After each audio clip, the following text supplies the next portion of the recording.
And with that, we're live. Thanks for the intro, Tim. Dumbass.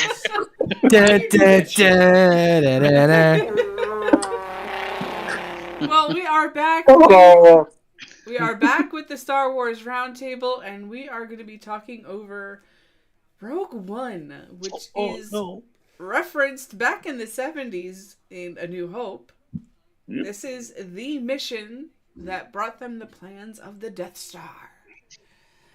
So, I'm being joined by the usual cohorts. We got Tim, we got Connor, we got Basement, and we got JP.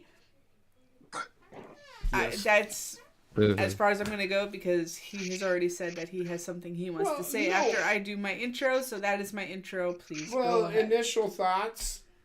They made this movie off of one sentence in the opening crawl. And it shows. To me,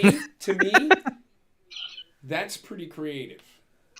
Yeah. So whoever wrote this story, Dave Filoni, is a fucking genius. He's a fucking genius. The story that they told was fucking genius, and you can't tell me it wasn't. Well, we'll see. We'll get into it as we start going in. A quick shout out to the chat. We got Alpha joining us at the moment. There shall be more joining, I believe,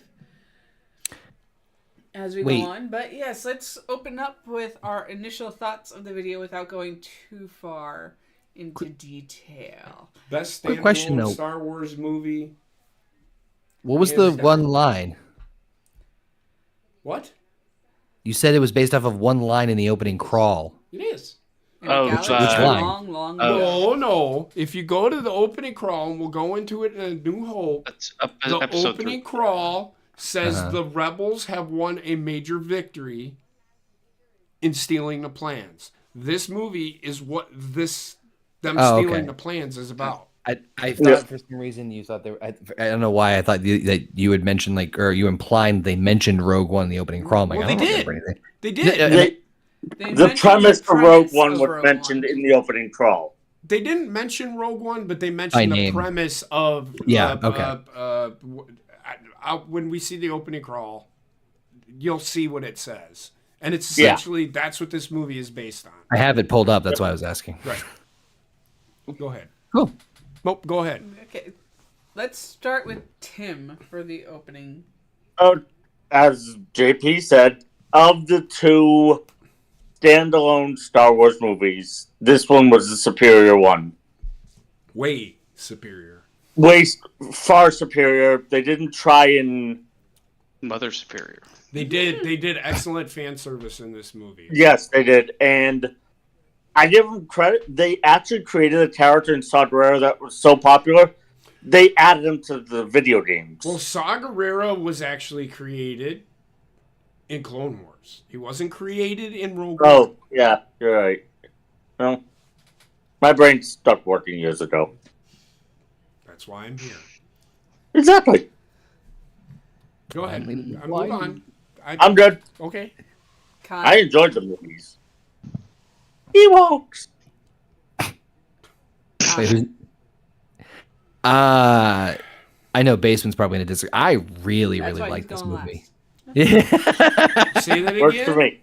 I really like this movie a lot. There is, I feel like that obviously there's no such thing as a perfect movie, but I think the positives of this really outweigh the negatives. There are negatives, don't get me wrong, but there's a lot in here that I really enjoy, and this kind of is more of the. Again, I know we make a ton of fucking Marvel comparisons because we're doing these at the same time as the roundtable, but this is kind of the, hey, we're gonna squeeze a story in between these moments and have everything flow very well. And I thought they did a good job of like piecemealing what they needed to piecemeal in and make it seem like a relatively, for the most part, easy to follow story with some hiccups here and there, in my opinion. I do want to preface what you are saying by, I will say this, fans were clamoring for this story for years. Everybody thought that this would be the one of the Star Wars movies that they would make. And they got it. They thought it was going to be part of, and it is part of the lore. Right. Yes, it is part of the story, but the whole premise, if you watch all of them in order, it really makes sense as to how the story is actually supposed to. Yes. So if you another watch thing, them in order, you get what's going on. Go ahead. A quick last little personal note here. When I watched the original trilogy, which we're going to talk about next in the next series, as a kid growing up, I'm not gonna lie, I really didn't give too much of a shit of the Empire versus the Rebel Alliance story. I was more lean towards Luke and the Jedis and all that stuff. You are correct, right. Which is you are in line with what most Star Wars fans want. Right. And so another major factor of the reason I love this movie, that wasn't the fucking focus. It was completely on the war, which made it more intriguing. It made it more like there's more characters and there's more areas you can go into. There was more substance to this in terms of like I could actually get behind the idea of like the rebels and the Empire and all that stuff. Again, to an extent, but I was actually like found myself like, wow, I kind of now want to know more about the interworkings of some of the Rebel Alliance stuff. So it did its job, and I just on a little personal note on that. Which is why Rebels was made. That's why Rebels was made. It was made. This is one of the reasons why Rebels was made. Well, kudos, thumbs up on my opinion. Yep. Okay. Basement. And then Debbie Downer here. No. This is the second time I've seen this movie. The first time I watched it, I enjoyed it a lot more than the second time.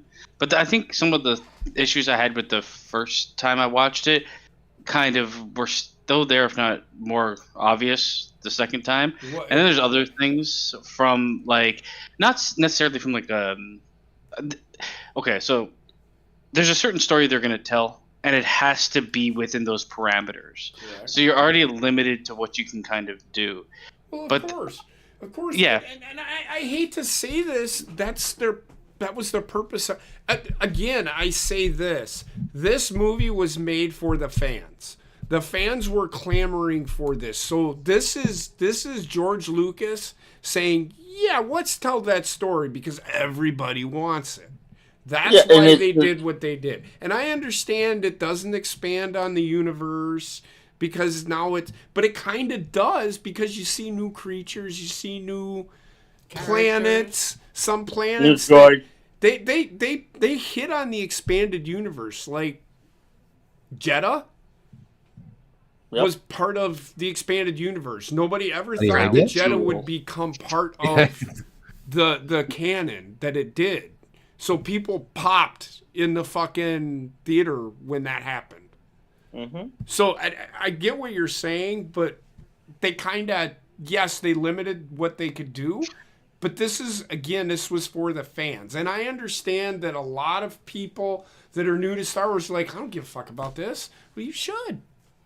Because it is the reason why the Rebel Alliance does what they do in the next 3 movies.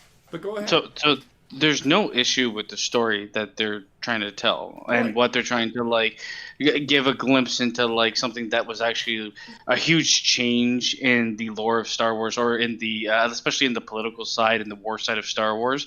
And there's nothing wrong with the way what they're trying to tell. The problems I have with this movie more than anything stem from tonally it's kind of weird. I'll get into it with characters and what they try. Sometimes this movie feels like it's trying to be too serious of a war movie. More often than not. But no, the problem is it doesn't fit for me for Star Wars as a whole. If I look at all the movies that are there, this one kind of like stands out a bit weird. And I like that they kind of went for something different and they tried to make it more serious, but the whole purpose of this is the sacrifice that they're going to get to. And I think the character development there is none. Well, that's why they all die at the end. Yeah, Spoilers! but you still have to have a reason to care when they die. Well, you do care. And you do care. I did you not. You do care. How can you say that why do you care when the girl dies? Jane or Jin? Jin Urso? Because she's the one that delivered the plans. That it's not character development. That's a task she had. Yeah, okay. What's her character? She was a hardened criminal that didn't give a fuck about the Rebel Alliance or the Empire. She just wanted to be left the fuck alone. To survive. And then remember when we didn't see that? End, she changed her mind and was like, "No, this Rebel Alliance shit needs to succeed." So, but all the character traits you're saying are things that we don't see in this movie. She gets broken into a fucking thing, and then she just goes on a task-based mission. No. She doesn't have much character development outside of she had a father, and her father was separated from her. The only thing that was tasked to her was to get to Saw Gerrera. That was it. It was after she got the message. It was after she got the message from her father that she decided we need to get these plans. Yeah, that's exactly what it was. She didn't have to do this. There's nothing. Yeah, but. She has very little character development. If you're denying that, then you probably never watched this movie. I will admit there's a lot of tell not show moments in terms of some character development. I will give you that. I do feel like this is one that should have been a Disney Plus show. I'm not going to disagree with you. Or was part of that. Better series, yeah. I'm not going to disagree with you. You look at the characters that are in it. The main character, she doesn't have much development. They show us a couple scenes. What's her backstory? Her father got taken away, her mother got killed, and then she hid in a hole. All of a sudden, she's an adult. The interesting backstory there was her like marauding around with Che Guevara. Sorry, but we never get to see that, which is unfortunate. I want to know how he got his hair. Okay, and no, it's not just him though. Like you have the other characters in this movie too. I do agree with you on that. That's why I said when I said to Heather when we were watching this, I said this would have been way better if they did this in a series where they did season 1 would have been her as a young child. Season 2 would have been her coming towards the end of You know how Rebels did it with Ezra Bridger, right? Where they didn't, at the end of season 1, he was 5 minutes later. At the end of season 1, it was 2 or 3 years later. Well, I guess the problem I'm alluding to is Clone Wars features a bunch of clones that in 20 minutes almost get more character development than most of the characters in this movie. Again, I agree with you, but let's keep in mind what the movie was made for. And I get what you're saying, but they aren't in the trilogies. I know, but the reason it's so detrimental to this movie is because the biggest story beat is the sacrifice. You will need to care about the characters to care about the sacrifice. I will disagree. This movie was made for Star Wars fans. Yes, yeah, Tim, I made that point already. I guess it's also another issue. If this movie divorced from its source material, movie makes no sense. You have to be involved in the full story. It does not work as a standalone film at all. It could never work as a standalone film. Okay. Well, yeah, but they don't have to do that. I think every film has to work as a standalone film to some extent. I disagree. Yeah, I gotta go with JP on that. I disagree. I'm not even talking just Star Wars. Yeah, but okay, so then you're if somebody takes somebody to the movie, they won't know what the fuck's going on. Well, I don't know what Marvel. No, but most of the Marvel movies, and honestly, most of them, except for the recent ones, most of them could survive they did enough explanation of what was going on to give you enough. And the problem is not that they didn't explain what was happening in this movie. For the first half of the movie, if you don't know what happens in the very original Star Wars, you don't really know what they're trying to do. And then when they finally explain it, the end of the movie, they send a message. They don't stop the threat. The stop the threat comes in the next movie. Well, yeah, because then the end result was never to stop the threat. At least the context of this movie. They didn't have the means to stop the threat, so they needed to get this message to them so that they could go and Just figure out how as a- they could fucking destroy this. I get it, but this is what I'm saying. As a standalone film, as part of the universe, it's fine. Oh, I see what you mean. Okay. As a I think, standalone yeah. film, it doesn't work. So if somebody Okay. just walks into this movie theater, and watches this, they'll be like, "What the fuck did I just watch?" But and again, with no prior knowledge of Star Wars. But you do this is the same complaint with AEW and YouTube. Keep that in mind. You do need to watch the trilogy. But the trilogies are the reason why this movie was made. So if you haven't seen the trilogies and you go in blind just to go see this movie, again, this movie, like Tim said, and we don't need to hear it again, but it was made for the fans of Star Wars. It wasn't made for the everyday, hey, I'm going to go see this movie. It looks cool. But like, I'm sorry, and that's why it didn't make as much. That's why I can still say it. For me, it's kind of a negative on the movie. If it's not that accessible to a wider audience, whatever. For me, I knew what was going on. I didn't like the characters on the second rewatch. I was like, oh my god! And I actually, the first half of the movie to me was kind of boring. For me, on the second time I watched, I disagree with that. It was very slow. Yeah. It does take some time to get out of first gear. This movie, it really starts picking up when they get to Endu. Some of the like and who? some of the plot points. I mean, we'll get into them as we go along. Most of them are fine, but I mean, there's definitely like it's like I thought it was like an 8 out of 10 when I first watched it. I won't give it that score this time because as Star Wars 7.99999. All right. As from like a movie production standpoint, it's really good. Everything looks great. All the scenes that are shot are great, but like it's like a fucking really pretty idiot. Once you get past like the nice surface, some of the plot points and some of the characters are just like so shallowly written. Or hardly written at all. Well, that I think instead of them doing Andor, they should have done Jyn Erso as a story. Yeah, that might have worked. I like Andor. I'm going to tell you right now, Andor, although is okay, I don't give a fuck about Andor. But that's kind of I think what people would say about this movie because we know the end result. You need to care, so you have I do agree with you. You need to care more about Jyn Erso than you do anybody else in this fucking movie. Because we know what happens, you have to spend that time cultivating care in the characters that are going to sacrifice themselves, which they don't do, which is a huge error for me for this movie. It brings it down a lot because that's the only thing that I needed more than anything else. Everything else is just you have the fucking bullet points of how they did this to get there, to go here, to go there. That's fine. And everything's executed fine from a technical standpoint. It's just there's not enough...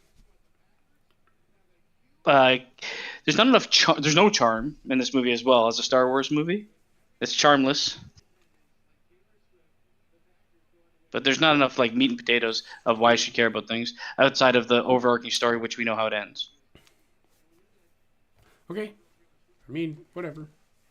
I disagree with you, but that's fine. Yep. That's fine, guys. You're wrong. Hey, disagree is one thing. Wrong is just a different story. You're just wrong. Just admit it. All right. I will never. Go ahead, All right, let's jump in on this now that we spent 25 minutes just doing... after you read that first sentence, I do want to say something. Just real quick, but go ahead. But there's a reason. I'm going to tell you what I saw when I seen this in the theater. But go ahead. Literally, all this sentence is: the film begins with the traditional text, "A long time ago in a galaxy far, far away," but instantly leaps to the action, omitting the opening crawl. So I will say that this is real quick. I will say I'm sitting in the movie theater, and the person sitting in front of me, he goes, "Oh, there's no crawl? Why do you need a crawl?" Because it's Star Wars tradition. Exactly. You don't need a crawl for this. The crawl is actually in A New Hope. This movie also tries to like differentiate itself, not only when getting rid of the crawl, but the score, the music is all like almost remixes of the original. But it has to change something. in a storyline, we all, like I said, all know what's going to happen. You got to get creative with what you got, and I don't mind skipping the crawl. I didn't mind them not having a crawl. That's all I'll say. It's not a deal breaker for me either. I do like the opening scene, though. Go ahead. I like pub crawls. Go. We all do. In the early years of the Galactic Empire, we see an Imperial ship landing on planet Lamu. Jin Ursu sees it and Jin Urso sees it and runs to warn her father, Galen Urso, and mother, Lyra Urso. Lyra calls Saw Gerrera and tells him that he's come for us. Galen says goodbye to his daughter and tells her that he loves her, calling her Stardust, as he heads off alone to face the Empire. Jin and her mother run to the foothills behind the farmhouse. They stop, and Lyra asks Jin if she knows where to go, meaning that Jin is to proceed on her own. She then takes off her necklace, which has a clear crystal orb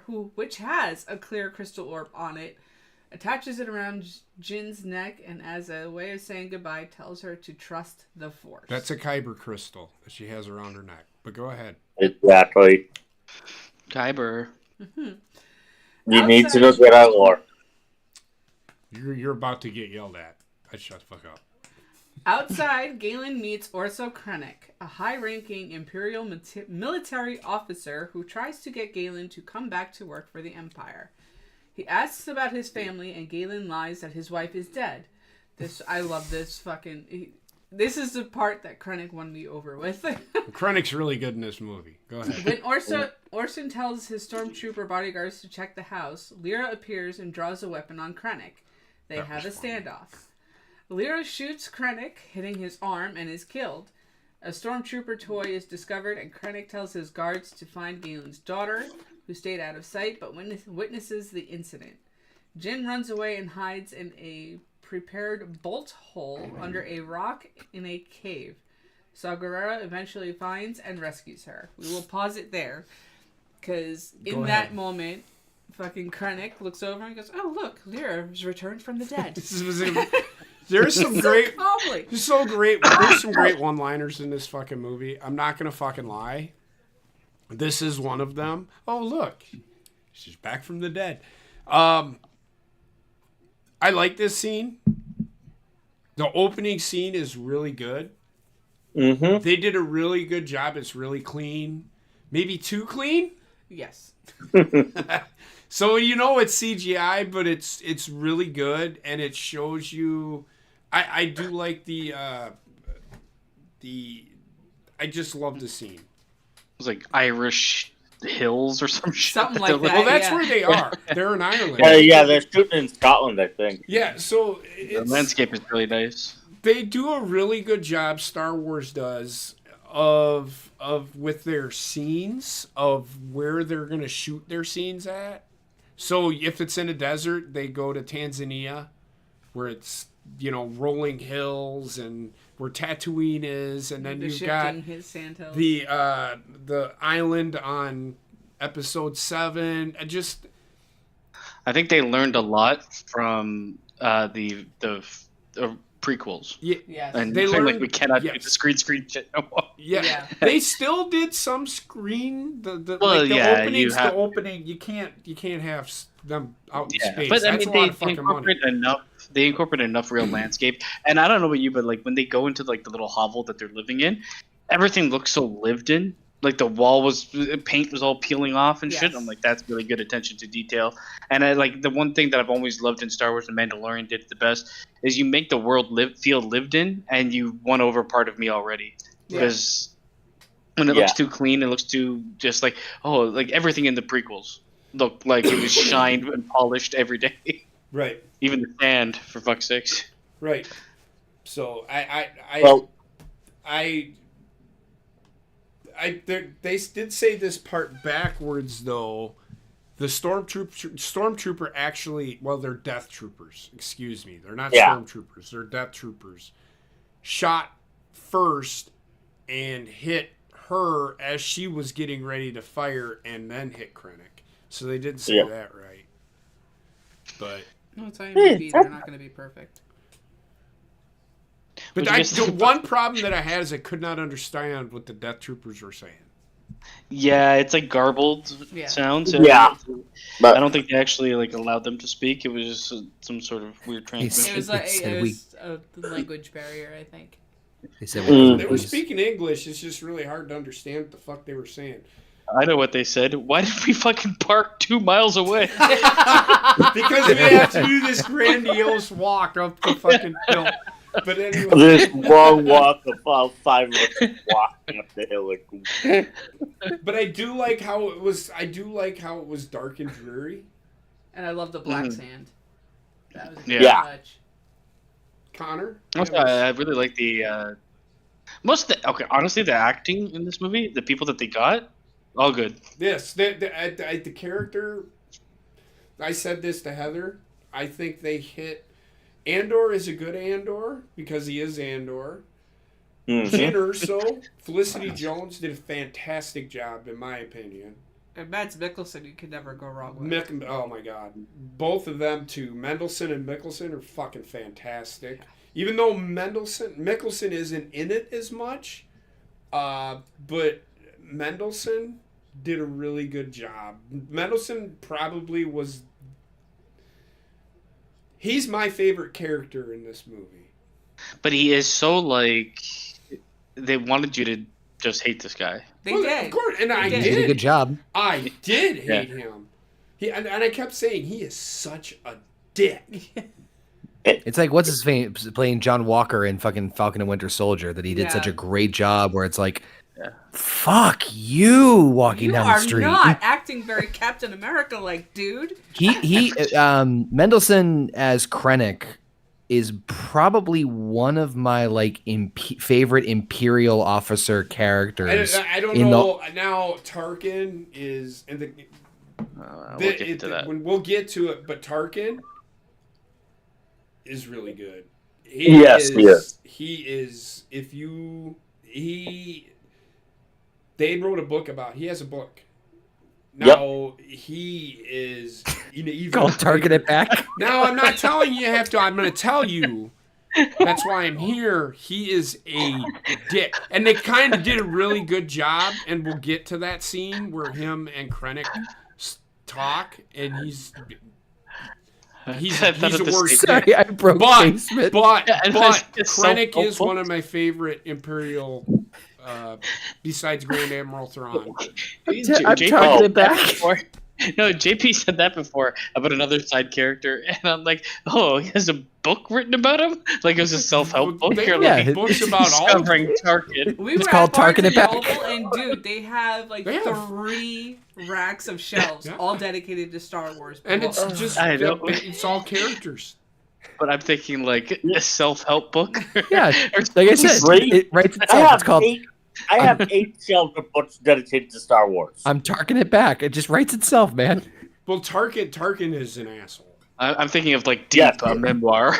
Yeah.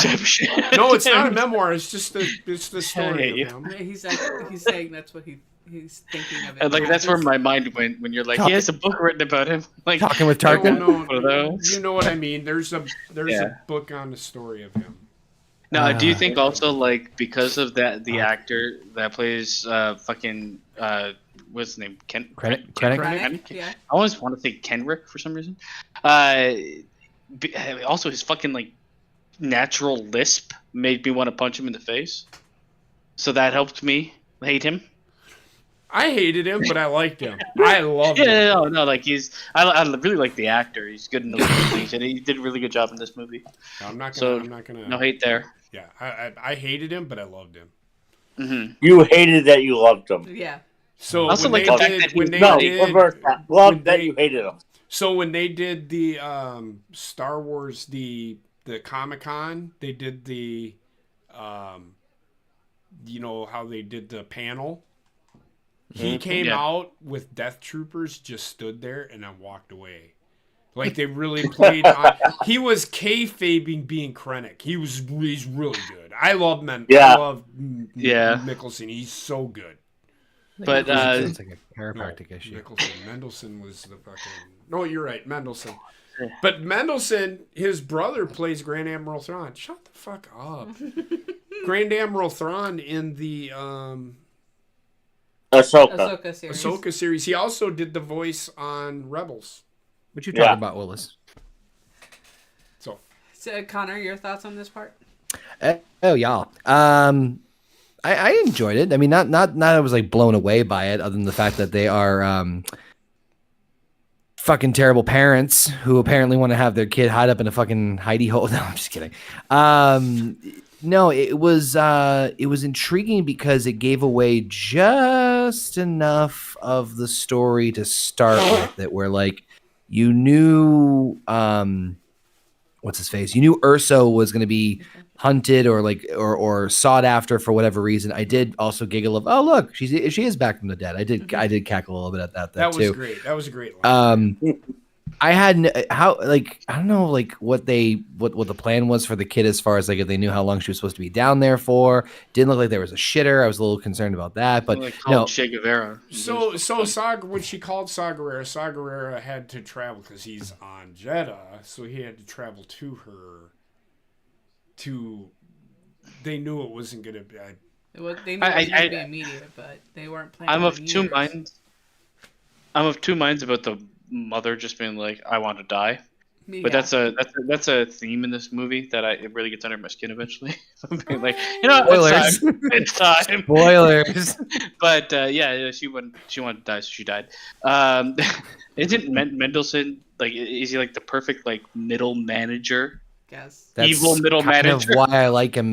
Well, that's kind of why I like him a lot. Is like I said, he's probably one of my favorite Imperial officer characters. I mean, yeah, Tarkin is. I'm not taking anything away from Tarkin, but there's something about being like in between where there's still like other people he has to still answer to, not just even Vader or the Emperor, which I also was still pleasantly surprised we even got that much out of them. But no, I kind of like him for that reason where like he has to wiggle a little bit and there's like a little bit of give and take and back and forth. There's actually one of my favorite scenes in the whole movie is with him later on with Vader, which we'll get to when we get to, but there's a specific reason why.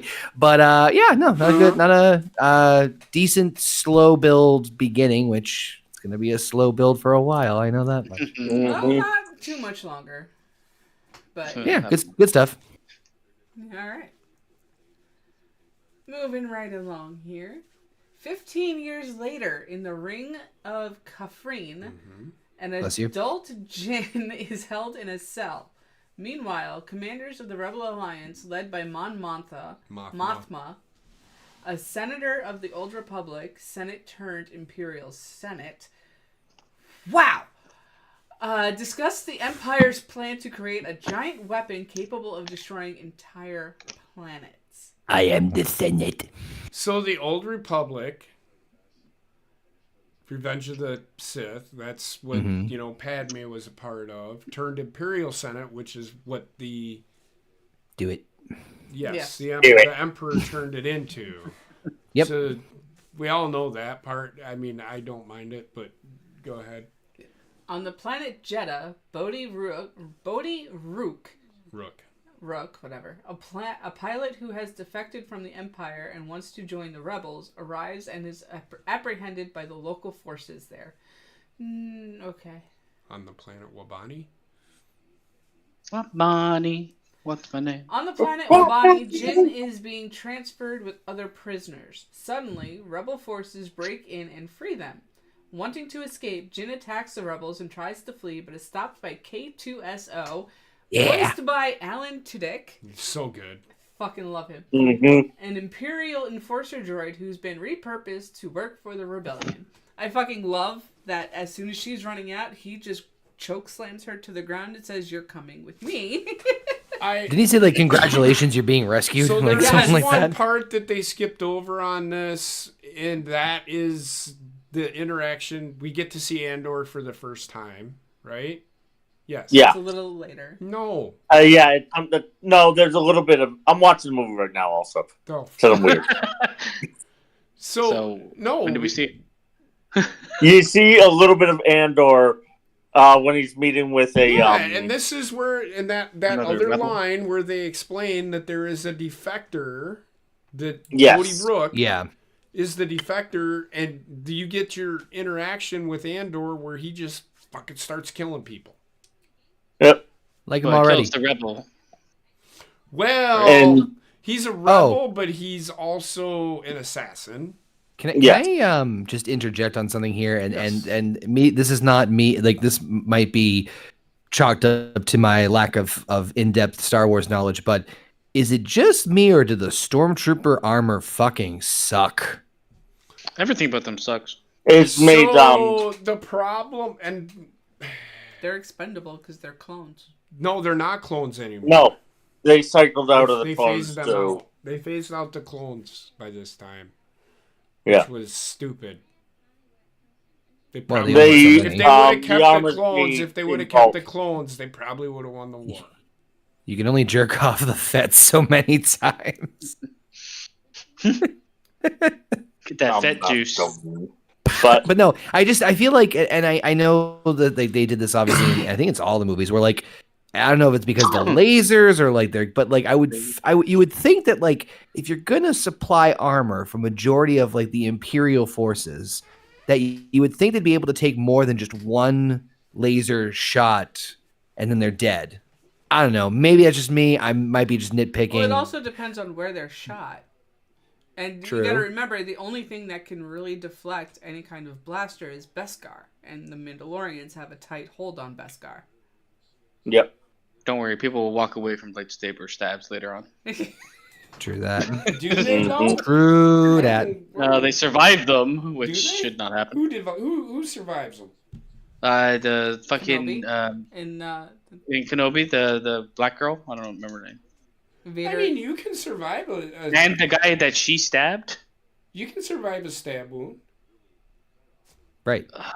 With the fucking Qui-Gon. what, like 2 You inch also, diameter. you can also, I fucking was about to say, you can also laser. open up a really tight door. Come on, man. Y'all are being nitpicky. That's just bullshit nitpicky. I'm just gonna say. I don't know. I always thought, more than I think about it, like the with that scene in particular, I'm like, one blaster and they're down. Like, I don't, like, then what the fuck's the point of the arm? I don't know. I don't The think fucking it's main villain was actual. lit on fire by let's magma. keep in mind that they're stormtroopers and like how they're said. Yeah, they're they're dispensable. expendable. So I don't. Let's think keep in it's- mind it's Star Wars, and Yeah, I know. It's like, it's you know. small potatoes in the grand scheme of things. I get it. Just for some reason, this scene really stood out to me. It's like, Then again, in Well, then what World the War fuck's the One, point? they just Well, threw people in there, The let them die. problem with the stormtroopers is you're gonna see is in episode 4 when Obi-Wan Kenobi says stormtroopers are accurate. You see the precise shooting, and they can't fucking hit the broadside of a fucking barn throughout the whole fucking movie. A barn? Just I the think you fucking never movie, put no, I'd say the Mount- whole franchise. They can't shoot solo at point blank range. Like, they keep fucking missing him. That's what I'm getting at. So, base parts. Have you seen the Shockmaster? but anyway, moving on. Yep, moving on. On Move the along, moon, move along. On the moon Yavin 4, the location of the rebel base of operations, Mon Mothma and other rebel leaders talk to Jin about her father. She says that she last saw her dad 15 years ago. The rebels also question her about Saw Gerrera and tell her that he is an extremist causing problems in Jeddah. The rebels say that finding Saw and the captured pilot is paramount to find out what the Empire is plotting. They offer her a deal, find Saw, and she is free to go. As Jin boards the ship taking her to Jeddah with K2SO and the pilot, Cassian Andor, Cassian is told to kill their target, Galen Erso, I have a problem and not with this. perform any extraction. I have a problem with this I have too. a problem. I have the same with, problem I have he a problem has. with the general I probably telling wish you him share that. to kill Galen Erso. But going on, we'll get to that. Mm-hmm. So We'll take a little pause am here. You guys give your thoughts, yeah. Okay. am I alone with K2 SO as having like it's probably the best character in this movie? Yeah, that's why he's my I- icon, baby. I think he does. And then, like, okay, so maybe like of the good side, because like everybody else is just so fucking blank, man. It's like so dour. I get the movie is going to end on a sour note, but you don't have to be fucking like blank, like fucking Jey Uso always has this fucking sad face on.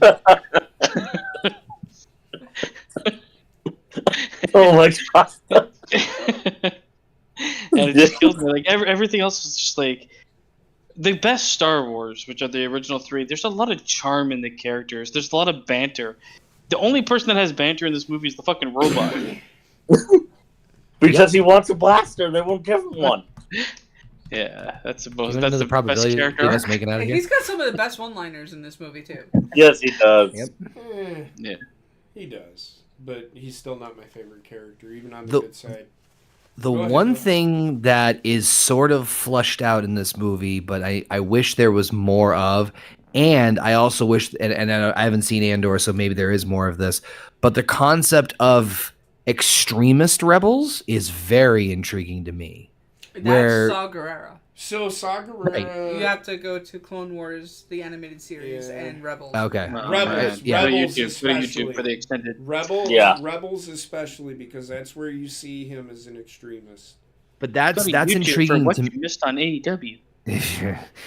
that concept intrigues me a lot, where you don't have I'm, as you can tell, not a fan of when things are not necessarily all black and white and there's shades of gray, and that is a little bit interesting to me, where it's like, oh, it's not just the Empire, it's not just Rebels, there's also Rebels Extreme, where they go fucking crazy off the walls with stuff, as we sort of see in this movie, and it's a concept that I kind of am curious about and want to see more of. Okay, all the concepts of this movie are great. It's just like I find that what you're facing there with the extremist rebels, I face with like everybody in this movie.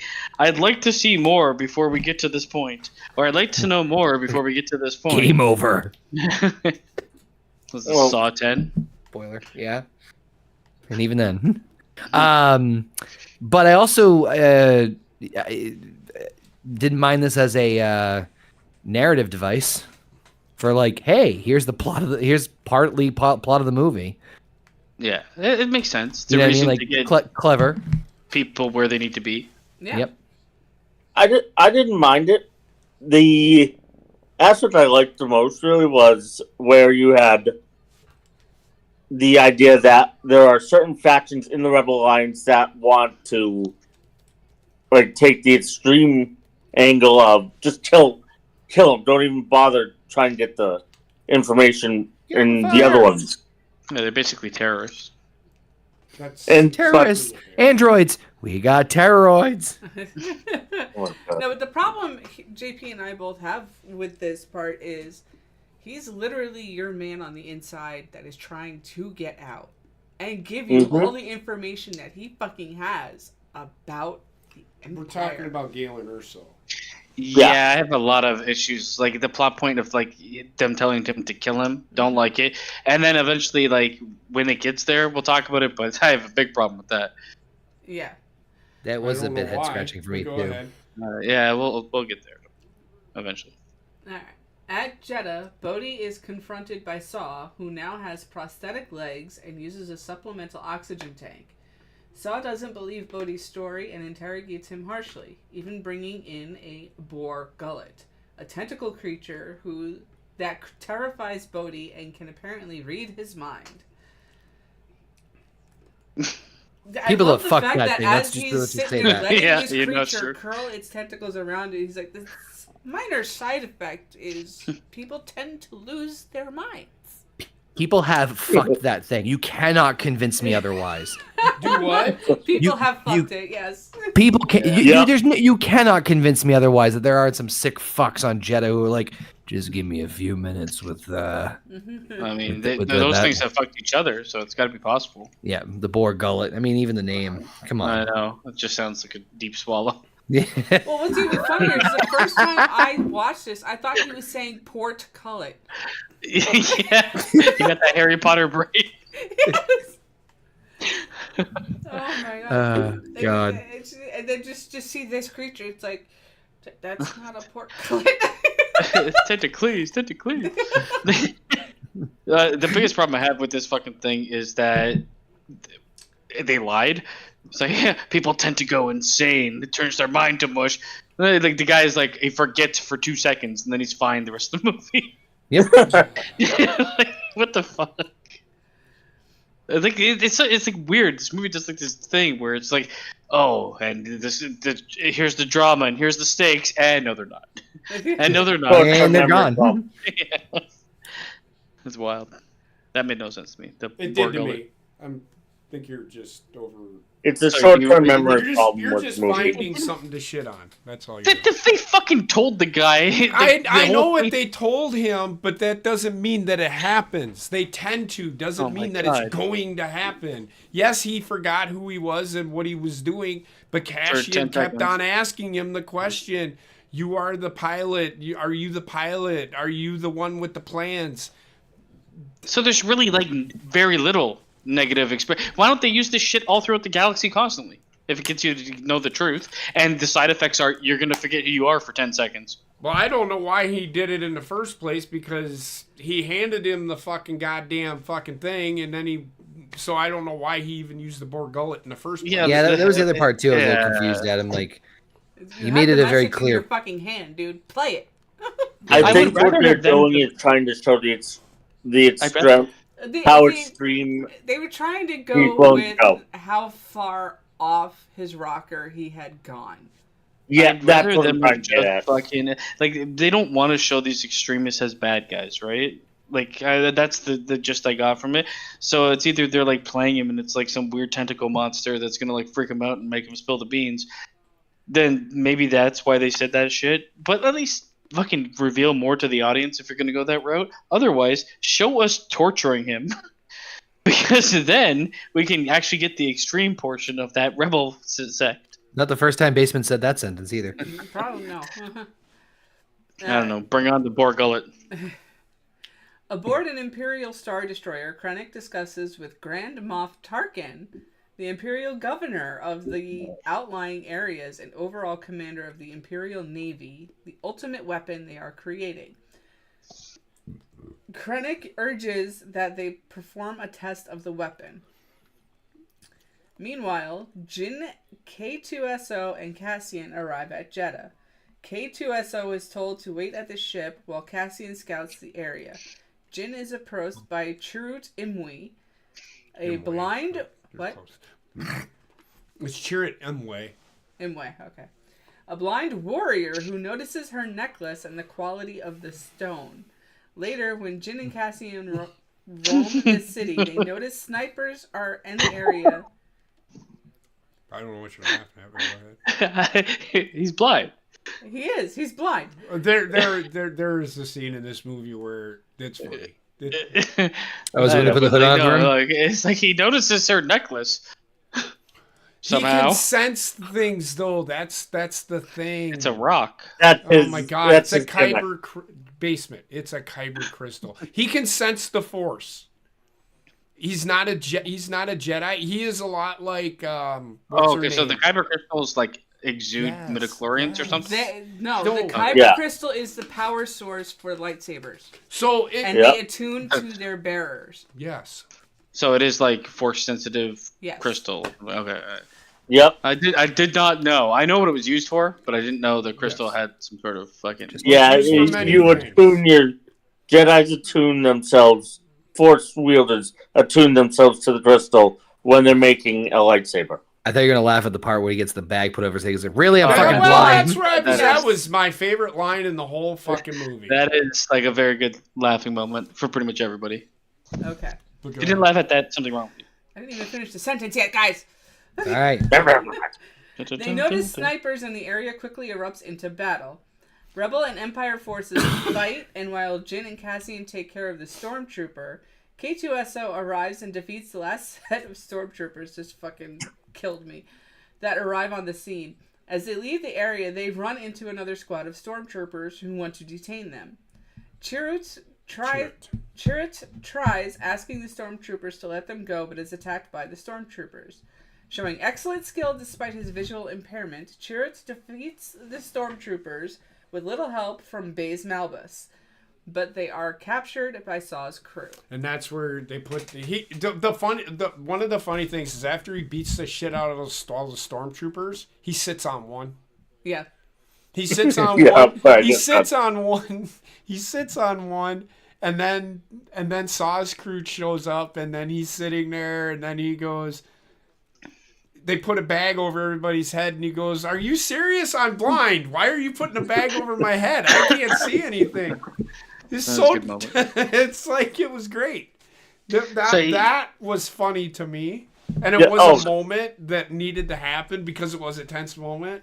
It was great. Go ahead. No, but with K2SO showing up. Oh, K2SO, you catch She showed up the first one, and she thought it was him, and she said there, "Oh shit!" And then the droid falls, and he's standing there. He's like, "Did you know that wasn't me?" I thought that was me. It really is a tie for me between K2SO and Chirrut as far as my favorite characters. It is a very close call. Chirrut is my favorite character in this So this is okay. So I agree with you guys, but this is the problem I have, because those two characters feel like they're part of a much more fun movie. Where I when I looked this up, I'm like, that almost half this movie was reshot. And you can kind of feel it when you watch it, because there's moments of like tension, and then there's moments of like brevity, but they never there's no mixing. It's either it's a moment of brevity or it's a moment of tension, where it's like that's I guess that's a miss for me. But I just wish most of the characters, like you can have a deep character even in the new Star Wars Episode 7. You have Rey. Rey at least has like she's much more a full character than Jey Uso. Jyn Erso.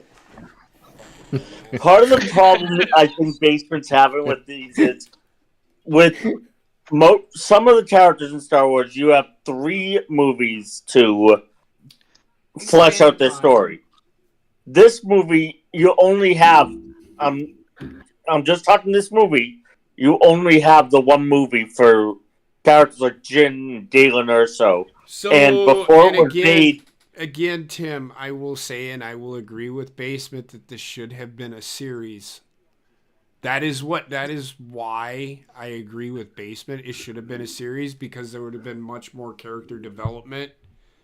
Yeah, retroactively, yes, but I understand. In the movie itself, I understand it's a movie and you don't get much character development. This is why I will say I agree that it should have been a series. Yeah, I don't think you need much time to develop a character. The original Star Wars didn't need more than a movie to develop certain characters. Like, you don't necessarily need more than a movie. I think they could have, like, and this movie even proves it. K2SO and fucking Donnie Yen, both those guys are developed enough to be likable and to have some weight behind what happens with them. The rest, not so much. Mm-hmm. I disagree. I think they did a pretty good job with Jyn. Yeah, I liked it. I don't know. Jyn doesn't really have a character to me. What? Moving on. And moving along. While Cassin, Chirrut, and Baze are in a cell, they quickly notice that Bodhi is in the cell next door. Jyn is brought directly to Saw. Saw is surprised to see Jyn, but Jyn instantly confronts him about abandoning her when she was 16. Saw replies that he did it to give her her best chance and suspects Jyn of being told to head here to kill him. Jyn says that she wants nothing to do with the rebellion at all. On board the new weapon, Tarkin makes the decision to test the station's super laser on Jeddah, and a course is plotted to go there. Which is made by kyber crystals. I got a question for you guys. Yes. Where are you on the fully CG Grand Admiral Tarkin? They had to do it because the guy that plays he was the 80 years old when he did died. it the first time. He died. So no, would you rather like them just recast? No. Nope. I think they did the best they could with what they could do, and I think, honest to God, the guy that voiced him can do the voice. He did. I was like, holy shit! Did they use Tarkin's voice? Like, take certain things, but the guy Doug Henry that played his voice did such a good job. I didn't care if it was CGI or not. I thought they did a good job. I feel like I'd prefer a recast. You can't do that because the character you can't. Because you're immediately going from this movie to Episode 4. Yeah. Yeah, that's fine. I mean, they can get. They recast fucking what's his face in the Halloween movies, and it was like perfect. But this He's only in it for like 2 seconds. Halloween The fucking movies. yeah, the new ones. They recast the what the fuck the psychiatrist guy. No, they didn't. Yeah, they did. What? It's a different person He's a playing him different in the new psychiatrist. movies. It's a different. No. psychiatrist. Just Yes, he they do is. like okay in the newer Halloween movies they do a flashback to what happened in the house, Yes. and that character is the same character, and it looks almost exactly the same. All I'm saying is I looked at Grand Admiral Tarkin. I'm like, man, I wouldn't mind if they recast and they put like someone like I would have gotten with Charles Dance, the guy from Game of And they Thrones. explained why they didn't want to do that because they didn't want to take away who Grand. They wanted They everybody. didn't want to weird. take away the It character. To me, it's looks not. weird. To me, it's not. of Grand Moff Tarkin. Because you have all these other CG characters that are monsters and like weird creatures. This one stands out because it's a human and it's super uncanny valley for me. I didn't care. I did not. If you worked don't for me. know the look though for the CGI, you would think that the CGI character here is actually very good. If you don't know the look for it, You can tell. I it's mean, you CGI. can tell immediately. And this is Oh, another yeah. thing where I'm like, if you don't know if this movie is a standalone movie, it's like, why the fuck is this random CGI man here? So CGI for this movie, it didn't kill anything. It doesn't no, kill it it because he wasn't doesn't. the worst. Honestly, he doesn't even need to be in the movie. Actually, it does. Yeah, he does need to be in the movie basement Why? because he's the one who is in command He's of the Vader's Death right-hand Star. man, essentially. Grand Moff I think Tarkin. right around Grand him. Moff Tarkin. Do you want to know the order of precedence? It goes the Emperor, Grand Moff Tarkin, then Vader. Vader is not a leader. No, Tarkin is outside. second in command, so he has to be in this movie. I mean, you could have probably taken him. And no, I don't. You could have probably taken him and Vader to the fucking movie. To be honest with you. No, No. he needed Nope. to be in the movie. Yeah, for fan service. No, because this leads Vader? directly into episode 4, where both of Well- them are present. That's Yeah, Right at the They beginning of the don't need movie. one. Okay, yep. so Vader pretty being sure- here in this movie works. he does not need to be in this movie. Yes, he It's does. fan service. If you don't think that, I don't know what to tell you. No, there's What does he part- accomplish? If you took him out, what would be different? There's Who's a chasing reason them why then? they're telling this story. If you took Vader out, what would be different? But then who's chasing Everything. them? Because the whole point of the end of the I know, I'm fucking getting that. movie is it goes right into episode 4. Yeah, That this is fine. like right before episode 4. It's the beginning of the chase at the beginning of episode 4, which Yeah, That's fine. I still don't think you need Vader in this movie. you do. you need Vader, I think but you need Vader in this movie to sell tickets more than you need him in this movie. Okay, well, whatever. He's in the movie. Deal with it. Nothing. Vader nothing I can do being for in the you. movie is necessary, but the scene I think was more fan service. The But we'll get to scene that. was fan service, but he needed to be in Thank this you. movie. Yep, JP and I are. The only actually scene I agreement can on see that from is his scene with fucking Kennick or whatever the fuck his name is.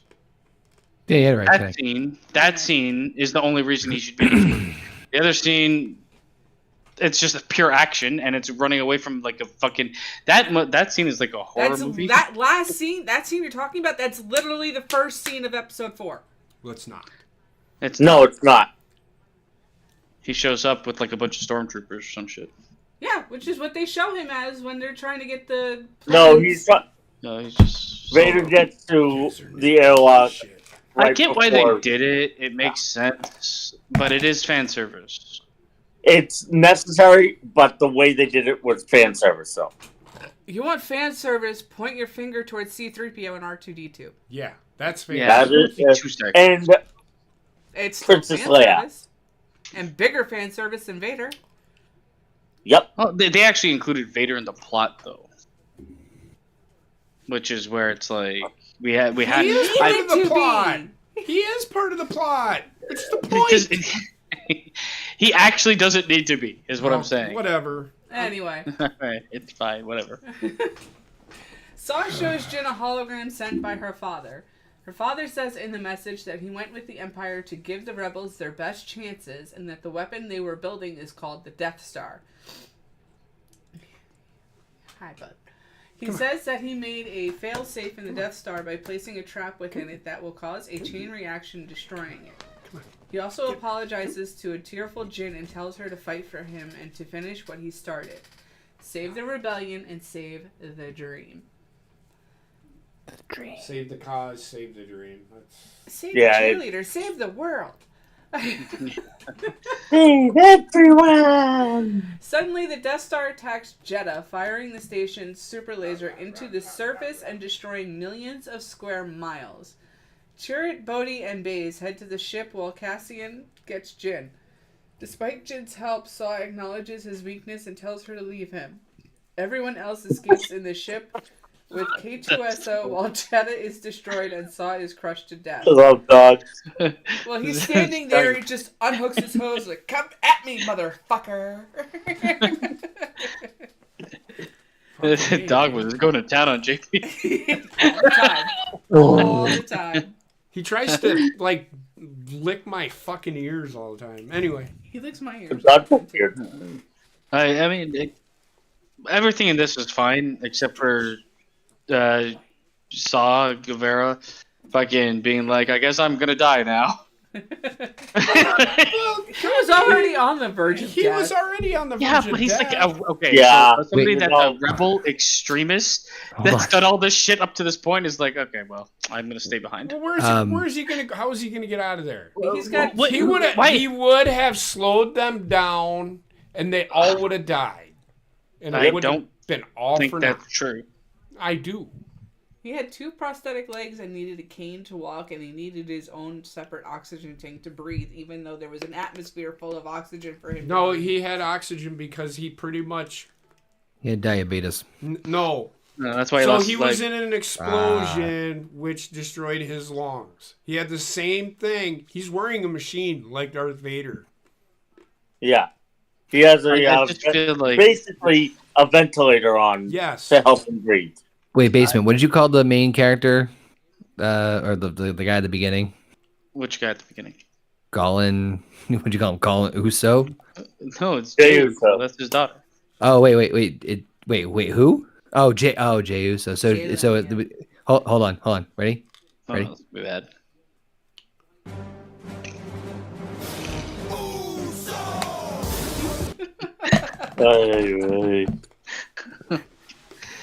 Continue. I did feel like he just decided to die. He did. It's something that happens in like movies and TV shows a lot, and I'm like, it's so unrealistic. I mean, he essentially did. He just said, fuck it, I'm done. I'm out. He had said he was tired of running. It was Yeah. time to end it. I don't know Yeah. how much running to begin with. Yeah, I mean, Jesus Christ, the guy's been hobbling around for fucking how long? I don't know. It's just one of those things. It's like you could still have value, a lot of value, if you got on the fucking ship. Personally, no, because they probably would have thrown him in jail or killed him. Oh, well, he could have also reiterate the fucking sound bite that she heard that nobody believes her on. He was a witness. They aren't going to believe him because of who he is. The rest of the Rebel Alliance feels he's too far gone down the extremist path. The only problem that I have with it is he didn't pull it out and give her the. Whoa. Yeah, the holodisc. Yeah, Oh, he didn't give her the evidence. didn't know where that sentence was going. We're not talking about him pulling that out. I don't think that exists anymore. It's probably broken already, anyways. I feel like he was a cool character with a cool design, and they didn't really do him justice in the movie very well. Well, he wasn't supposed to be. in Everything there. is I like thought they did assumed fine. that what you see. This is where like it being a show would have been better because you could have seen his interaction with her growing up. Yes, Agreed. Yeah. Agreed. This is where it would have been better as a series, because then we could have seen That's her what they Yeah. just fighting said. for his army. Yeah. And There his- could have been a lot 16. more And the slow weight turn to towards things. being an extremist, also. He was already Yeah. an extremist. But like you could see him like going like getting to that point where it's like, am I the bad guy now? Which would have been interesting from like a perspective. It's Star So- Wars, which is a very black and white. It's presented very black and white. Tim, Ray. in Clone Wars, after his sister dies, that's when he goes extreme. It's not even... That story doesn't need to be told. You already know why he is. I know. No, they have to watch YouTube to get that information. No, you don't. If you don't want to know, then don't watch it. If you want to know, go watch it. But when they when they because it exists there, they don't show it in the mainstream. It becomes a bit of a problem for me. No, they do in Clone Wars. They do in Clone Wars. No. That's the equivalent of read a book to know the story to this movie. This is the problem. This is the problem I have with some people is they're like, well, if it isn't a movie, it's not worth my time to watch it.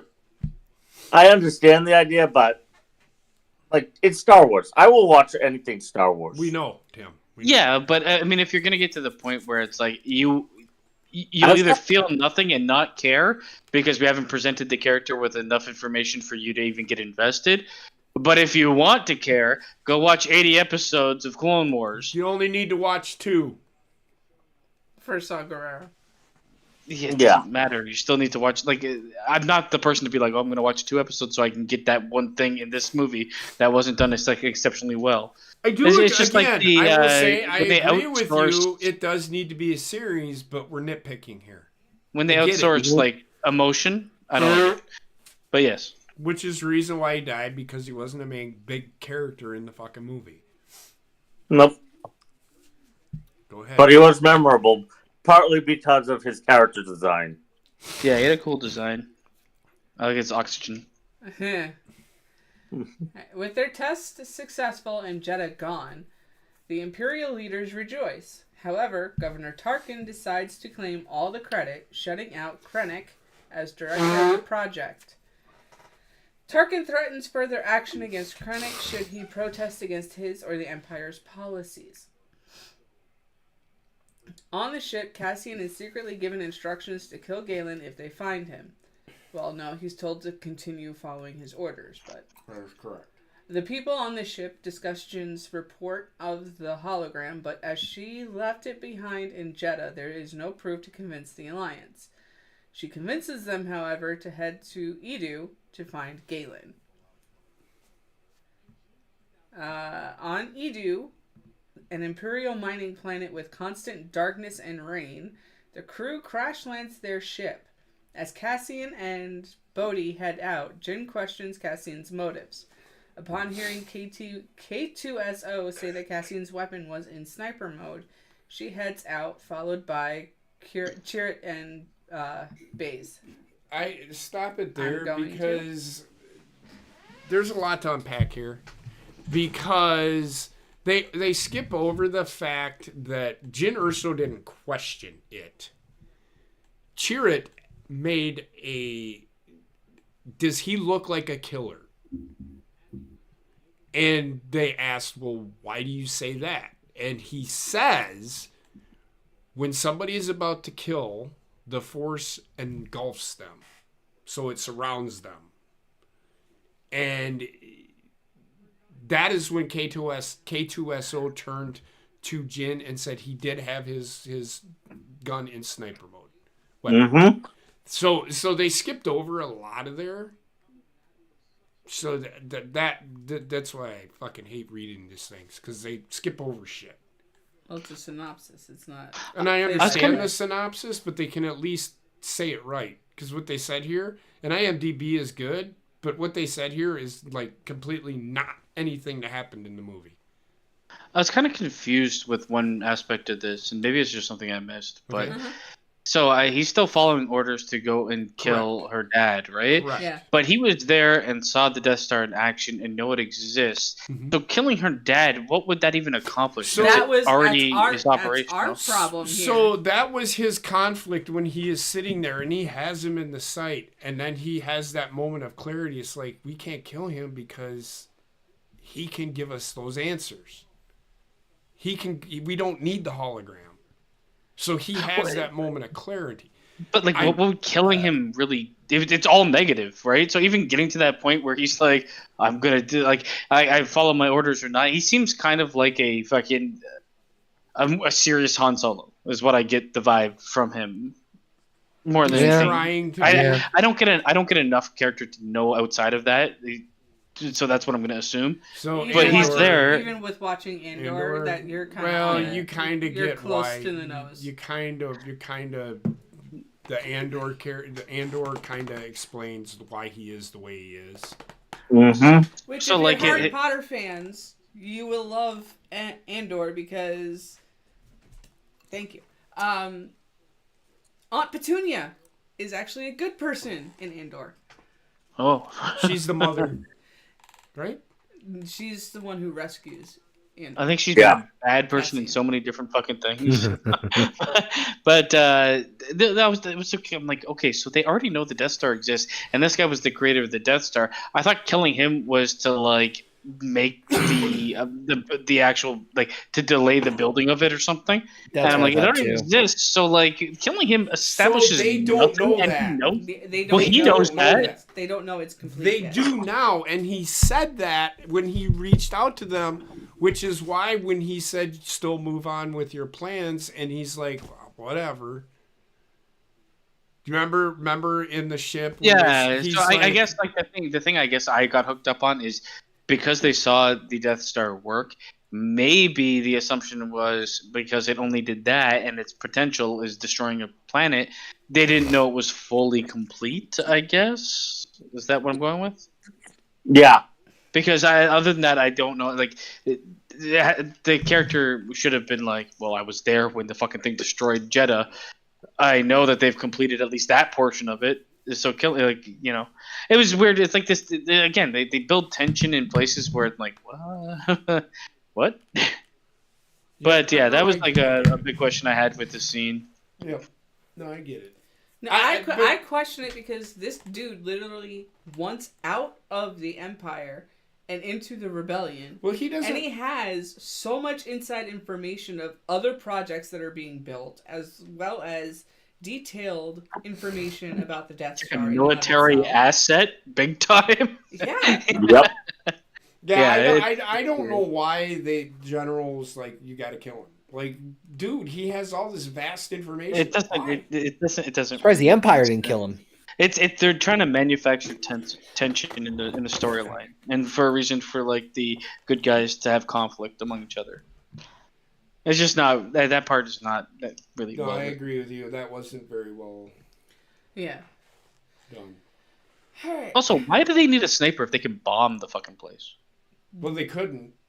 It was just supposed to be them going in, but then their ship got destroyed in the way they landed. Yeah. So they ended up bombing the place anyways. Well, so they said that remember when they crash landed, they lost contact, and he's like, "Are the X-wings ready?" And they're like sending them in. They're going. They're going to finish what Andor couldn't finish because they assumed they were dead. They were Plan B, and I think I get like what I summed it up to is like they wanted to avoid. Well, it doesn't even make sense. I think additional casualties, which doesn't make any sense because they're all bad guys anyway. I think they, as in Cassian Andor and them. Well, the X-wings, yes, they were Plan B, but they assumed that they were dead, and they're like, "We got to finish the mission. Anyway. We got to finish the mission. Why wouldn't Plan B be Plan A? Why wouldn't you just bomb them? Why do you have to send in a sniper? Again, that way they don't have to waste fucking ships. They're just wasting starship fuel, proton torpedoes. People are expendable. That makes sense. It's like I'll liken it to a side mission for soldiers. We're expendable. They're gonna send us. The sacrifice of the few is for the greater of the many. I guess that makes sense. I guess that was. I mean, it makes sense. Again, it's one of those things that like I think it'd be clear if they're like, we're running low on funds. We can only afford to do so much here. just like for real in real life. But no, so that's what I think they did, and they're like, it makes sense 100%. And then the whole the problem that I had is that then K2SO says, you know, we've made contact, this, that, and the other thing, and they're like, we need to call off the attack. And then they said that they're engaged, and then they go to a scene where they haven't engaged yet. Yeah, that's. I thought They the jump exact same. timeline Well, way it's too often. okay. They're already engaged, and then the next cut is like, we're driving to that location. Yeah. They could have Don't you have turned around. problems? They could have called him off. They didn't. It was Yeah, bad. That was yeah. bad. That was bad. Because they could have then engaged, and then, you know, and then they come back, and then they say, well, they've already engaged. Oh, now I get it. But that was bad. That was ass backwards, in my opinion. But go ahead, Heather. Nearby at the Edu mining facility, Krennic is interrogating Galen and 6 other engineers working for the Empire because he believes one of them is secretly working for the rebels. You okay there, Basement? Oh God! What the hell was that? Okay. Do you need a minute? The other needs a minute. Basement? Basement, are you okay? It sounded like he just ate, like, crunch and munch. All I heard, I think, are you okay, man? I'm a little concerned because... Did he bid us adieu? I don't know if that was him just trying to adjust his microphone or Up his ass? oh my god. We'll give him his minute while I finish reading this. Whew. When Krennic threatens to kill everyone, Galen steps forward and confesses. Krennic still kills the other engineers. While this is happening, Cassian has his rifle sights on Galen, but eventually does not pull the trigger. Again, he comes to clarity. He says, we need to keep this guy alive. Now, I will say, I still don't know why he killed the other engineers. I think the reason that he did that is because it is working. This Death Star is working, so they're not... Loose ends. Yes. They don't need him anymore. Hi, I'm back. What the the fuck hell was was that? that? Some technical difficulties with my headset. Are That you sure? sounded more like a bio Because it problem. sounded like you farted and then ate a crunch and munch. The mic kind of flew off. Into what? You don't want to know. No, I kind of now I wanna. Well, you'll never know. Secret dies with me. Do you have a leather couch by any chance? No, I don't know why it made that sound. I can't explain that. Okay. It was not bodily function. I would claim that. Go ahead. It was Grand Moff Tarkin, that fucking ghoul. Oh god. Meanwhile, Jin has climbed a long ladder to the platform where Krennic and her father are. Jin calls out to her father just as rebel forces arrive in X-Wing fighters and cause an explosion and a fight.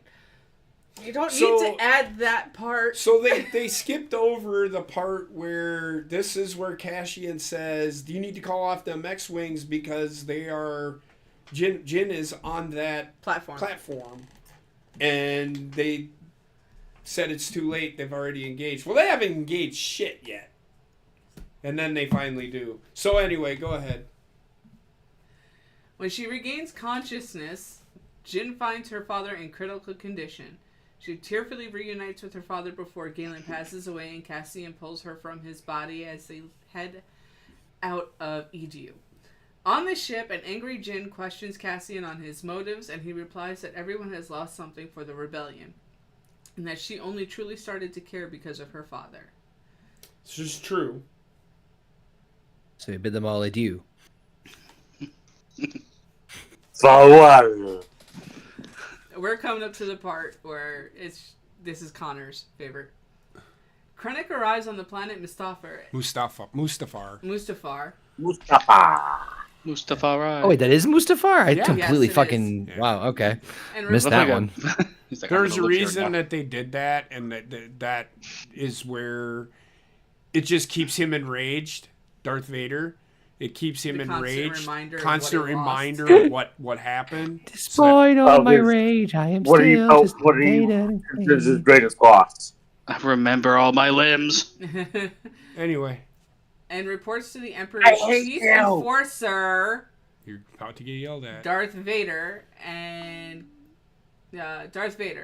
Krennic believes he deserves to meet directly with the Emperor to talk about the station's completion and destructive potential.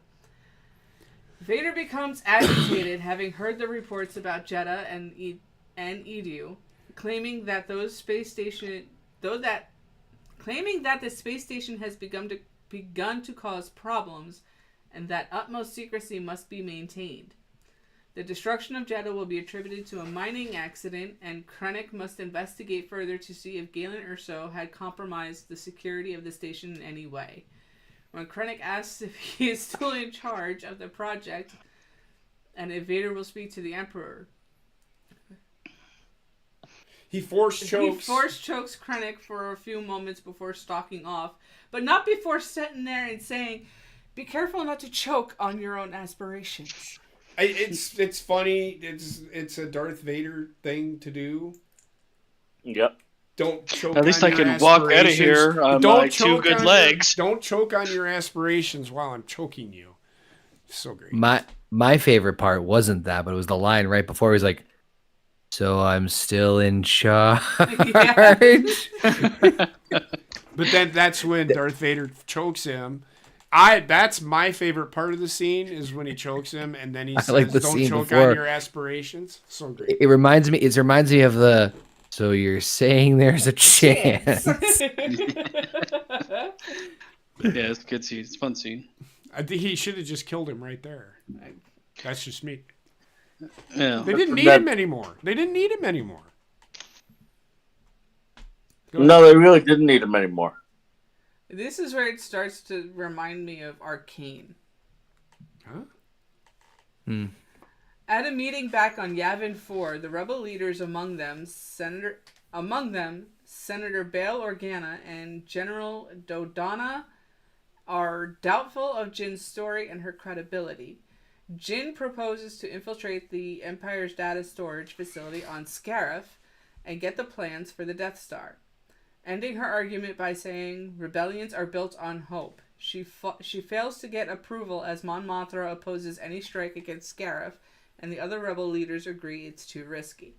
Senator Organa then leaves to travel back to his homeworld of Alderaan to have a talk with his adopted daughter to try and help, and seek out a former Clone War veteran who may help the Alliance, whom he also claims, "I would trust my life with this gentleman."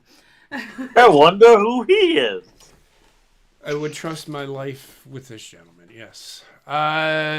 I'm being a wise ass, obviously. Oh, of course. But the reason why I say this reminds me of Arcane, because you remember the very last episode of Season 1. Those council members are all around yelling that at each table. other. Yeah. The one who's doing most of the talking to try and stir the pot the most is the one in gold. The woman in gold. Mm-hmm. Who is doing the talking in this? The woman in gold. Hell, even the Vader scene where he's like, "Don't choke on your ambitions." That line could easily be in fucking Arcane. Oh, what's his face with the guy with the fucked up eye? Yeah. This scene was a scene. Yeah. It was a needed scene because then Jin finally gets it. That's her fast track to rebel leader. Well, not to lead, but this is her. Hey, we need to get those plans, and this is her going. She chooses to do this. She isn't forced to do it. She chooses to do it. First time in her life, she's making a conscious decision. Leaders. But but the one person that said the one in gold said all you're basing this is off of is hope. And then she goes, and this was a good line. This is aren't rebellions built on hope? Isn't that what fucking Andor says earlier in the movie? Yes. Yes. Yes. Yeah, it's a callback line. Da, da, da, da. So I like that, and this is why then I was into what Jyn Erso was trying to do. She's like, these are the people that are going to be the ones that get the plans. Yep. I form a strike team, and we don't get the plans. So Oh, this from here until the end of the movie is the best part of this movie for sure. Yeah. yeah. I think this right here, and I think this up this point was an hour. There's an hour. It was a long. It was long. It was at least half the movie. The runtime is what, like 2 hours 20 minutes or 14 something. minutes. Yep. I think they probably. I think the third act is like 50 minutes long, and that's where we are. I'm As pretty I sure. said, I watched this movie right now. We haven't gotten to this point yet, and it's an hour 15 in right now. Yeah, you're about So to we have get there we have because about 59 minutes left. I think the last 50 minutes are. Yeah, I got entire about an hour end of left the of movie. it. Yeah. So yeah, It does take a while to get running for me. It's not like the beginning is unwatchable or anything. It's just it does lack It a drags. certain level of enjoyment. Yeah, I do find that like the first hour and 50 minutes are a bit. They're not boring, but they're not. I wasn't having a lot of fun watching it. Okay, I'll be right back. I gotta make a run. Go ahead. I understand. No, it's not good. Oh God, he's turtling. Yes, I am. Like he doesn't even have time to grab his phone. Tried to hold it in, but it's gonna explode. Oh, He bids us all adieu. He may the not black be hole. here for the rest of the I may not show. be back. I don't know. I need to make a Rogue One. Alright. On the outside, Cassian approaches Jyn about the mission. A dozen other rebel fighters have decided to join them. With their crew in tow, they use the call sign Rogue One and head to Scarif to find the Death Star plans themselves. I do like the lead up to this. They don't do it justice here in this description. Because Chirrut Jin has that. he looks at her and he goes, "So when are we leaving?" And she goes, "Well, who's gonna help?" And Baze just sits there and goes, Look. and she And then turns she around has and this- she sees Andor standing there with everybody else. And then, of course, K2SO at the end of that. Fucking, I am going with you because Cassian tells me I have to. And then you have Jyn Erso giving the prototypical rally the troops speech. That's after they land. Anybody like so K2SO is Drax essentially, right? You get that vibe, like literal. He's literal, but I feel he has He's more not as charisma like than Jax. he doesn't. He doesn't have the comedic timing of Batista, I'd say, but it's. I guess you can kind of like I don't know because he's a fucking robot. His face doesn't change. Exactly. he has to be. But it's the he's a same robot, like he has to be archetype. literal, yeah. It's the same archetype though. Yeah. I guess. Kinda. At Scarif, Bodhi uses his old Imperial passwords to get through the gate in the force shield that protects the planet and get permission to land. K2SO, Jyn, and Cassian head into the facility to get the plans while the other rebels plant explosives around the landing pads on the perimeter of the facility's island atolls. Director Krennic arrives on Scarif around the same time to review transmissions involving Galen Erso as well as Governor Tarkin. I love it that you want all of them? Yes. All of them? The rebels quickly detonate explosives all over the island. With a full-on battle emerging, the rebel fleet arrives. The leaders had a change of heart. There's a cameo scene of R2-D2 and C-3PO in which C-3PO comments on the rebels going to battle. The rebels' first challenge is to slip through the gate in the force field before the Imperial forces close it and block their access to the surface of the planet. We're going to pause it right there and talk over this initial fight scene here. Yeah. What I love is they're all high. they get on the planet, they land, and then they're told, as the fucking people are walking to the ship, prepare for a boarding inspection. It's like, wow, you're not even going to give them 5 seconds to go take a shit first? Yeah, part of it is the militaristic nature of the Empire is you do this now. Mm-hmm. And you have to understand something about Scarif in the system that it sits in. That is a controlled system where, unless you are an Imperial... Again, this is Basement's problem with a lot of these movies. Unless you're an Imperial cruiser on an Imperial business and have explicit permission to travel through that system, you will be stopped. It's a restricted system. Stop. You violated them. That's Well, why... yeah, That's another reason why the Rebel Alliance is so leery on it, because it would be the first real open conflict with the Empire that they would have been in. Rebel scum. That's also why they have the communication shield disruptor Yes, or whatever, right? exactly. All Rebel scanners, all Rebel channels are blocked, yeah. I mean, this is this part of the movie I like. This part of the movie explains more than the first half. Yes, and they also explain why the struggles are being why they're going to face these struggles, insurmountable odds. Yes, it's a Star Wars movie; it's a fun movie, so it's not really that fun, but yeah, it's supposed to be like a summer blockbuster type thing. So you're going to get those situations, and it happens in this movie quite a bit. Where it's the luck is on their side. Yeah. That's the only way that they kind of succeed. But it's a really fun set piece. I fucking love the fact that this is shot the island. It's like an island fucking bright all sun feel just for this purpose. Yeah. No, just the setting is finally it's not some fucking dark dingy shithole. Yeah. It's a very distinct setting.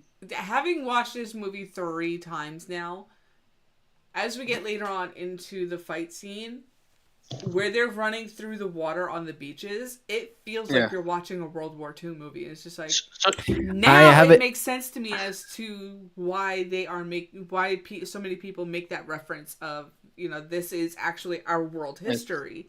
This is like Star Wars D-Day turned into galactic warfare. It's the Star Wars Saving Private Ryan. It feels Ryan. almost like a Pacific Theater battle. Almost. Yes. Yeah. You know what though? The reason that it's so well received is so the guy that directed the movie is also a visual effects guy. Yes. And you can tell 100%. Yeah. Nobody else would really have the balls to do a big budget movie in the bright fucking sun with so many visual effects going on. But you can also tell because he knew the right angles to shoot so that bright sun wasn't going to be an issue. Yeah, the bright sun highlighted it as opposed to detracted from it. Yeah. Looks like JP's having problems with the shitter. Yeah, he usually does. Explosive diarrhea. Slow moving badness. Wait! I'm getting a signal. JP, your thoughts? All right, moving on. I really like Chewbacca. Another thing too, I love the random rebels. There was half of them looked like the different alien species that I haven't seen before in Star Wars, which was cool. And they really sold not everybody is a human in this fucking galaxy. Come on. Yeah, exactly. Well, that's the thing with the Empire. The Empire is a human dominant faction. As opposed to the Rebel Alliance, which is all sorts of races are involved in it. Which is nice to make it feel a bit different. That's the one thing that Star Wars almost unanimously does. Through all their projects, they do put enough of the alien creatures to make it feel alien enough. And I like the Rebels in the first movies they did it too, but it's sparse. It's still mostly humans. And it's good to get weird new creatures. I guess. Yeah, agreed. But also in this, you get the callbacks to the original trilogy with some of the original fighters flying those some of the original fighter pilots. Porkins. Yeah. Good old Porkins. Oh my god. Sorry, I just remember the Family Guy joke. The guy who got his hand cut off in the first movie by Obi-Wan. Yep. Earlier in the movie. Oh, yep. All right. Moving on. Yeah. In the access room for one of the storage units, Jin and Cassian enter the data storage area to find and extract the plans to the Death Star, while K2SO stays back by the console to help with the search and guard their backs. Is the toilet alive? While they search for the plans, K2SO fights off stormtroopers, which I fucking love. Can I go back? I know what you guys said, and I just put it in the chat. Sorry. Can I go back? The scene where they started this was what I like to call a Star Wars scene. Yeah, actually, that's technically correct. No. But it does feel a lot more like it's weird because I kind of like I understand what you're saying. Some of this movie doesn't feel Star Wars to me. Yeah. But this definitely feels Star Wars to me. That's I just wanted to point that out. This scene was the last 45 minutes of this movie is a Star Wars. It's peak Star Wars. It's what Star Wars is all about. Yeah. Go ahead. They eventually identified the plants under the codename of the nickname Jin's father gave her, Stardust. When they find the files, K2SO notes the force field and tells them to deliver the plants by getting the physical media themselves. It's in a structure that's designed to be accessed by mechanical arms, and then climbing all the way to the top of the tower to transmit the data. Stormtroopers then overpower him, and K2SO dies, permanently locking the door to the control room with Jin and Cassian inside, where Krennic has spotted them. We're going to pause it there because that was just a jumbled mess of words. But yeah, K2SO telling them, you got to, first it's Cassian's, it's not working. He turns it right hand to unlock the door. I did like that.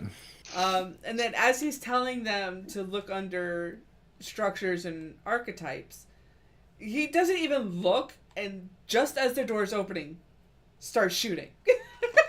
He's just like, fuck you, bye. So I started blasting. I started blasting.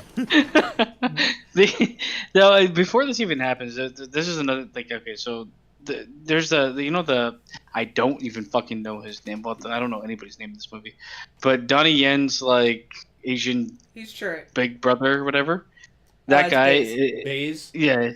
He's like before they leave, he's like, "Good luck, little sister," to Jey Uso. I'm like, you knew each other for like 4 days. I think. Well, I get and it. They're trying to like make the crew feel tighter than they. It's tell not show. It is a little forced, but I can live with it. Now I have a feeling there's more of a time gap between these actions actually happening. There is. Than what they are portraying. Yeah. They didn't show any of it, so. Well, of course. Well, do you want that's the fucking the movie to be problem. 4 days long? The fuck do you want? Well, they could have eliminated some of this fucking shit that happens on screen in favor of building the core crew and their camaraderie and the reason you should care when they die. The robot, I cared enough. Fucking Donnie Yen, sure. The black guy that gets blasted in 2 seconds, yes. That's coming up. But it's also with this scene because it's.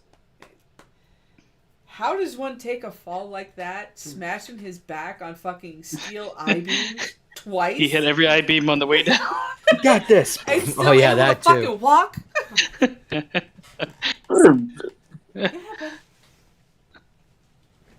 No. What? I just like the dog. So I look his ears. Did not. No. I did not.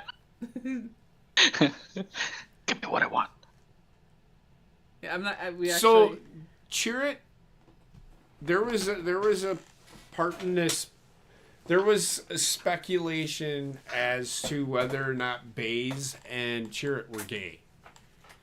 I thought they were just like really good brothers or friends. cousins or They were something like friends. that. Brothers. They were Yeah. friends, That's and people were like, they wanted somebody them to be- literally asked that question, and they're like, "Does it really matter?" Why It should doesn't fucking really. matter? It Yeah. doesn't matter. It doesn't really matter for the movie because the movie isn't based off of whether or not Them. those two are butt fucking. But yeah, Yeah. The thing is, if so, there was no romantic angle with them. It was No. just that they were close. If it was fucking husbands, who gives a shit? Exactly. It doesn't really matter. No, it don't. That's Well, Chirrut that's was definitely the, the bottom. But, that's that group of people that want You know, to the bottom. want inclusivity. But anyway, so I what can't. my, I can't pronounce the word now. It's they're trying to like fan cast their forced So- LGBTQ agenda. and Pretty much. again, Dave Filoni said,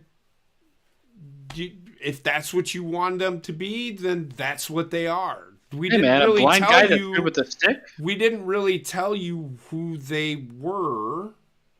And the director said the same thing. We didn't say this, but if that's which way you want to interpret it, okay, then interpret it that way. We're not going to go any further with the story because, well, they die. Yep. Like I said, a blind guy that's good with a stick. Yeah. That That, motherfucker that was great. fucking walking stick Yeah. turning into a goddamn laser crossbow. That was pretty Oh, badass fuck, when man. he did that. I actually love the fact that earlier it's shown that he can like sense shit coming at him, right? Yeah. And he's like acrobatics all around. And this is like the moment where he like just fully gives in, and he's like, "Man, I'm gonna fucking Jesus walk to this motherfucker. Gonna fuck And your nobody's gonna shit touch up. me." I am. But I am the one with the force. The force is with me. I am one with the force, and the force is with me. You only need I to did do like one- it because they did enough with that character, even though that's he's relatively like surface level. You don't know anything about him outside of the fact that he is a force sensitive blind monk. man, So- fucking kung fu master. And I will tell you exactly what he is. Are you gonna go to Because the he extended is- anything? He is of significance. You're gonna go to the archives, aren't you? I am. The Jedi Archive. Bet you didn't see that So- coming. Hey, Deeply spiritual, Chirrut Imwe believes all living things are connected through the Force. His sightless eyes do not prevent him. He is actually a monk yeah. for Jeddah, which is Jeddah is where the Jedi come from. No, Yeah. So Volkswagen, Germany, racist. Yes, so he is a he was like a some sort of monk, a protector of the temple in Jeddah. Yeah. Yeah. So So it was like, just oh, wanted- they like automatically joined the crew, and I was like, okay. He was a I mock get it. monk. Well, he's of the mindset. This is my destiny, so I must go along with destiny. That's where I was kind of like, okay, he comes off as like a monk type character, and he's very much like, my hand is in my creator's decision or whatever. My Yeah. hand isn't my life isn't with the Force or decide what to do with me. Right. But he was a cool character. I enjoyed him. He's my favorite character. Mm-hmm. Yeah, it's easy to see that. Are you I liked him kidding more me? than I'm the robot. blind. All right.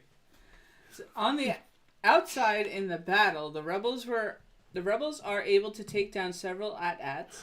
Oh, AT-ATs. can I go back to when they first start blowing shit up, and Brennan's standing Gonna there, have to be they're more all specific on that looking, one. and he goes, "Are we just gonna stand here? Deploy the garrison." No, he turns around. Are you all blind? Yeah, are we all blind? Launch the garrison. That I was love it fucking because great. the one thing I love about Star Wars is when they look at like the actual like it's like a stand-in for the government, and Yes. they don't know what the fuck they're doing 90% of the time. Yeah, Right? Which is the government. And it's like, yep, that's exactly how it is. Yeah, exactly. Everybody gets angry before they even know what the fuck they're doing. Right. I forgot to I don't know if you guys mentioned that. That shit was fucking funny to me. Yeah. Are you all We blind? missed it. But go ahead. Blind joke's great. The rebels are able to take down several AT-ATs. AT-ATs. You can just say AT-ATs. Go ahead. Whatever. And Bodhi manages to find a way to the control switch to turn on communications. I love how he gets tangled up and is just shot backwards. But he is unable to turn the switch on during the battle, so Chirrut risks his life, walking over to the switch and turns it on.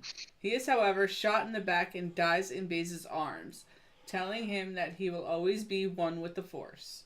There you go. Force it in there. there. Well, he says, "You will find me because I am one with the Force." And then also he's exploded. He's not shot in the back. No. He's shot. He's talking about Chirrut Imwe. He's shot. I could have sworn there was an explosion that flew him. Yeah, there was an explosion. They exploded the little command center he pulled the lever on. Yeah, and he went flying, and then he had a massive blood broken head. Shit. So he got forced out of there. Yeah, the Force actually killed him. So whatever. He lived until Baze got to him, and then he started doing, "I am one with the Force. The Force is with me." And then he takes out Death Troopers. And then he. I like how they gave him a getup that was very original. Yes. Yeah, he was a heavy trooper. Yeah. With the it was cool. He had no character, but that part was cool. But he's mainly Chirrut's support, which was fine. Yeah, he was basically the bodyguard. God damn it, Chirrut, you fucking idiot! Ah! The Force is with me, and then dies. Gonna force it in there. But he ends up dying. Yes. Go ahead. Yep. In the data storage area, Jin and Cassian do some dangerous jumping and climbing to grab the cassette holding the Stardust file, but they're intercepted by Director Krennic. Blind seat. Although they take out the stormtroopers and shoot Krennic, the wounded Krennic shoots Cassian, who falls, while Jin narrowly escapes. Bodhi gets communications working and notifies the fleet that the force field has to be disabled for the information to be transmitted. He is killed by a grenade bomb thrown by a stormtrooper as he finishes. Baze is inspired by Chirrut's sacrifice and fights until he is also killed by a grenade bomb held in the hands of a fallen stormtrooper. Alright, you can just call it a grenade. You don't have to call it a grenade bomb. I gotta... Touche. I have the future. I think... God fucking damn it. I can see the future. Bodhi's death was the one where... again, I think we all kind of figured out where we knew everywhere was going with this.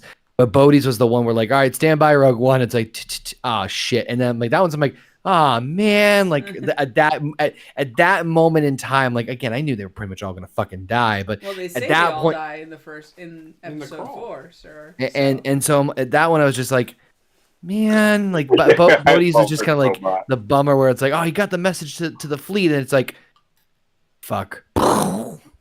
Fuck man. Yeah. You instantly do. So okay, fucking Mondays. I thought I'm probably dumb as shit, but I thought they can fuck you guys. I thought his whole thing of connecting to the ship, that was all they needed to do to get the message out. He was trying to tell the fleet to open the shield. They had to take down the shield. They had to upload the file of the Death Star. Well, yeah, I know that, but I thought they didn't they show the shield. So close. You're partially right, but they didn't use that to send the only way that they could send the file is through that fucking tower.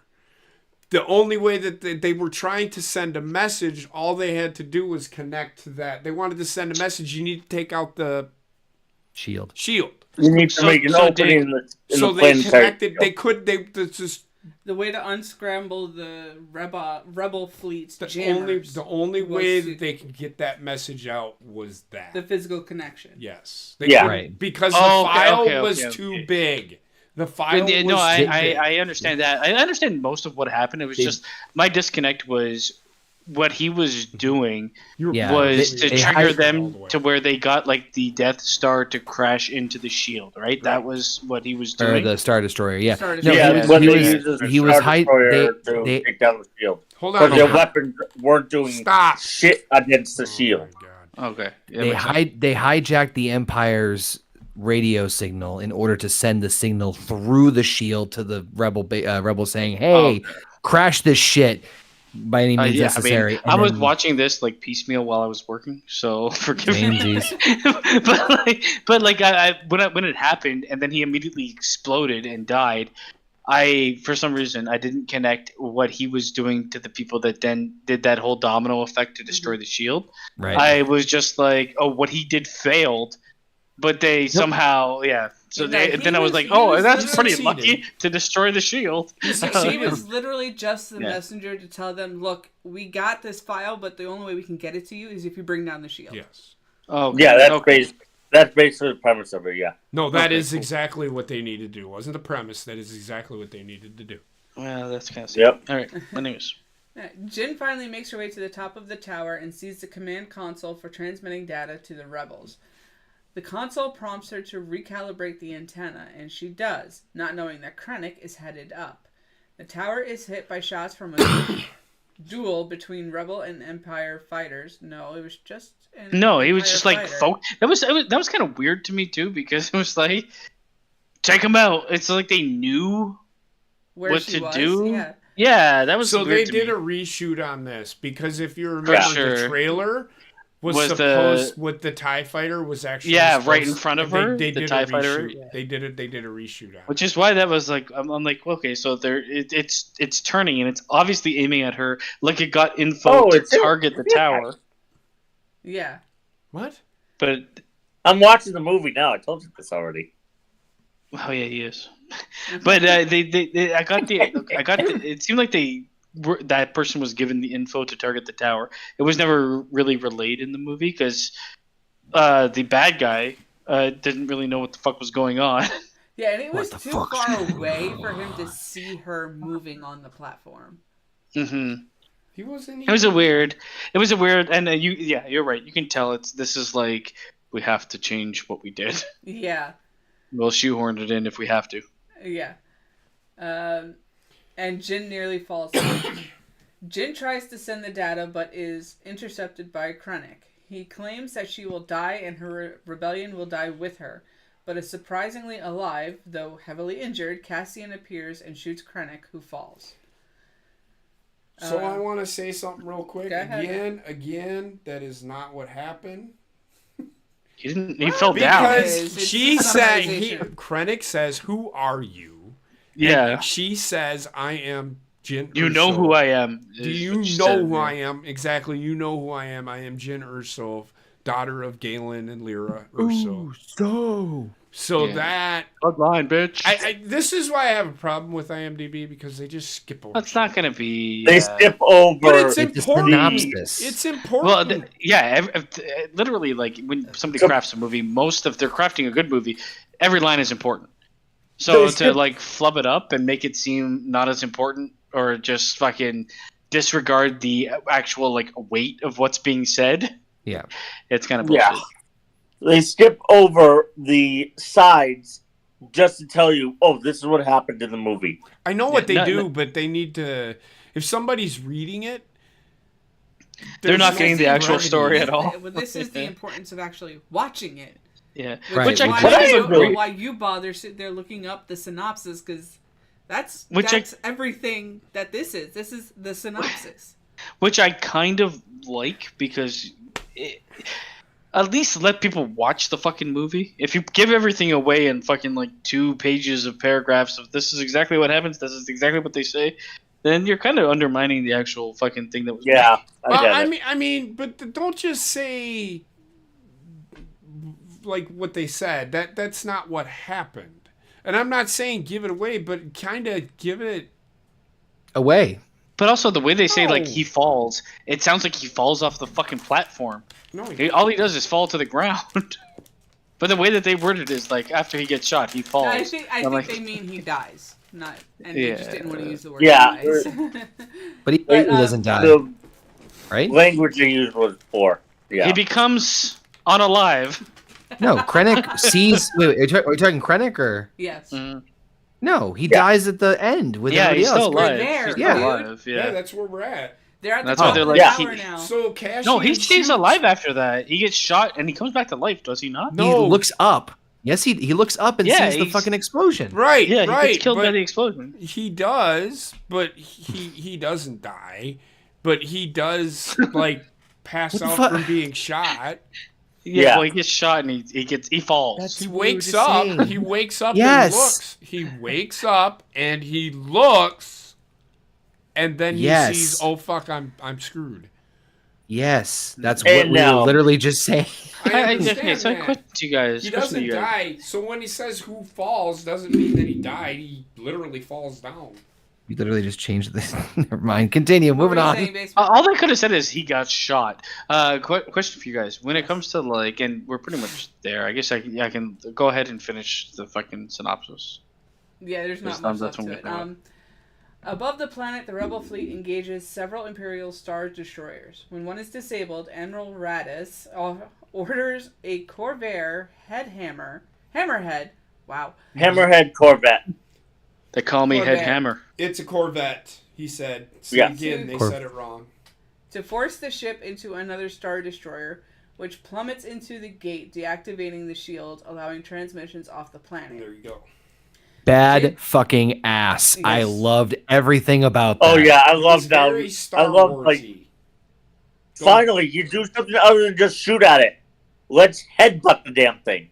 Well, they Sorry, don't continue, headbutt Heather. it. No, they just ram it. they disabled one with ion torpedoes. But go ahead. Yeah, but then they did headbutt the other one into the other one. Yes. They Yep. didn't headbutt it. They rammed it. They rammed It was Hammerhead. I know. I just call it headbutting because it's funnier. So weird. Anyway, Jin starts the What? transmission, sending the Death Star plans to the rebels. As the plans are received, the Death Star arrives from hyperspace. Governor Tarkin watches the carnage from the space battle and aims the Death Star at the base on Scarif.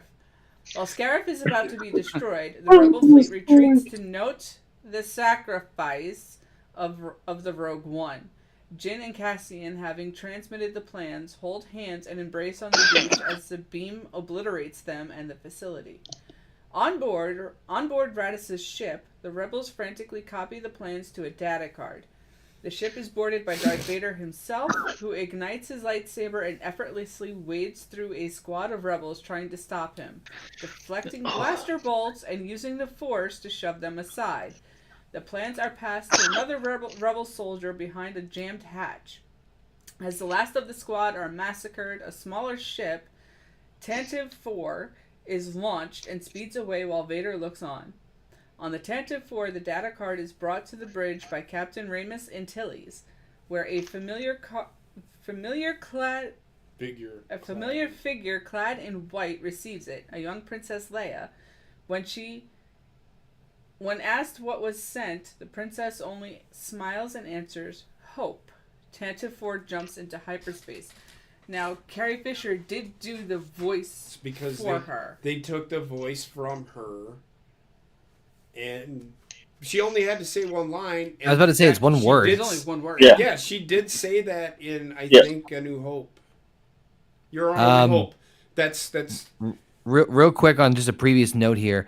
They did say that the Death Star comes in from hyperspace, but it just kind of like appears. Does anybody else wish that the Death Star just popped up like the fucking other ships do when they come out of hyperspace? When, You just see when the this rebels were giant- starting to go into hyperspace and the Death Star, the Star Destroyer Star showed Destroyer? up and just We're just like- crashed half of the fleet. Yeah.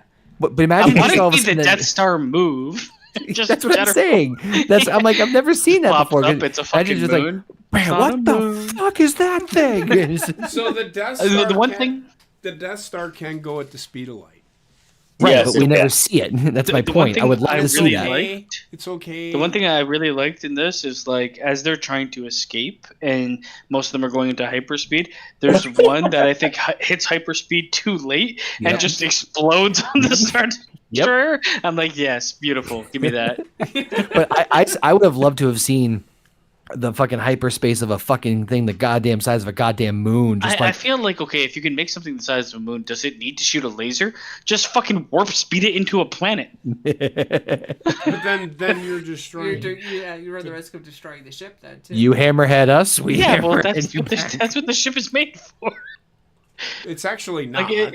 But no, anyway. but if you make you could cut down a lot of cost by making a ship that's just a battering ram that's the size of a moon. The last scene with Vader here, with him getting into the ship, again, that's my point of the whole like making Vader look like a badass and like the beauty of nowadays versus before.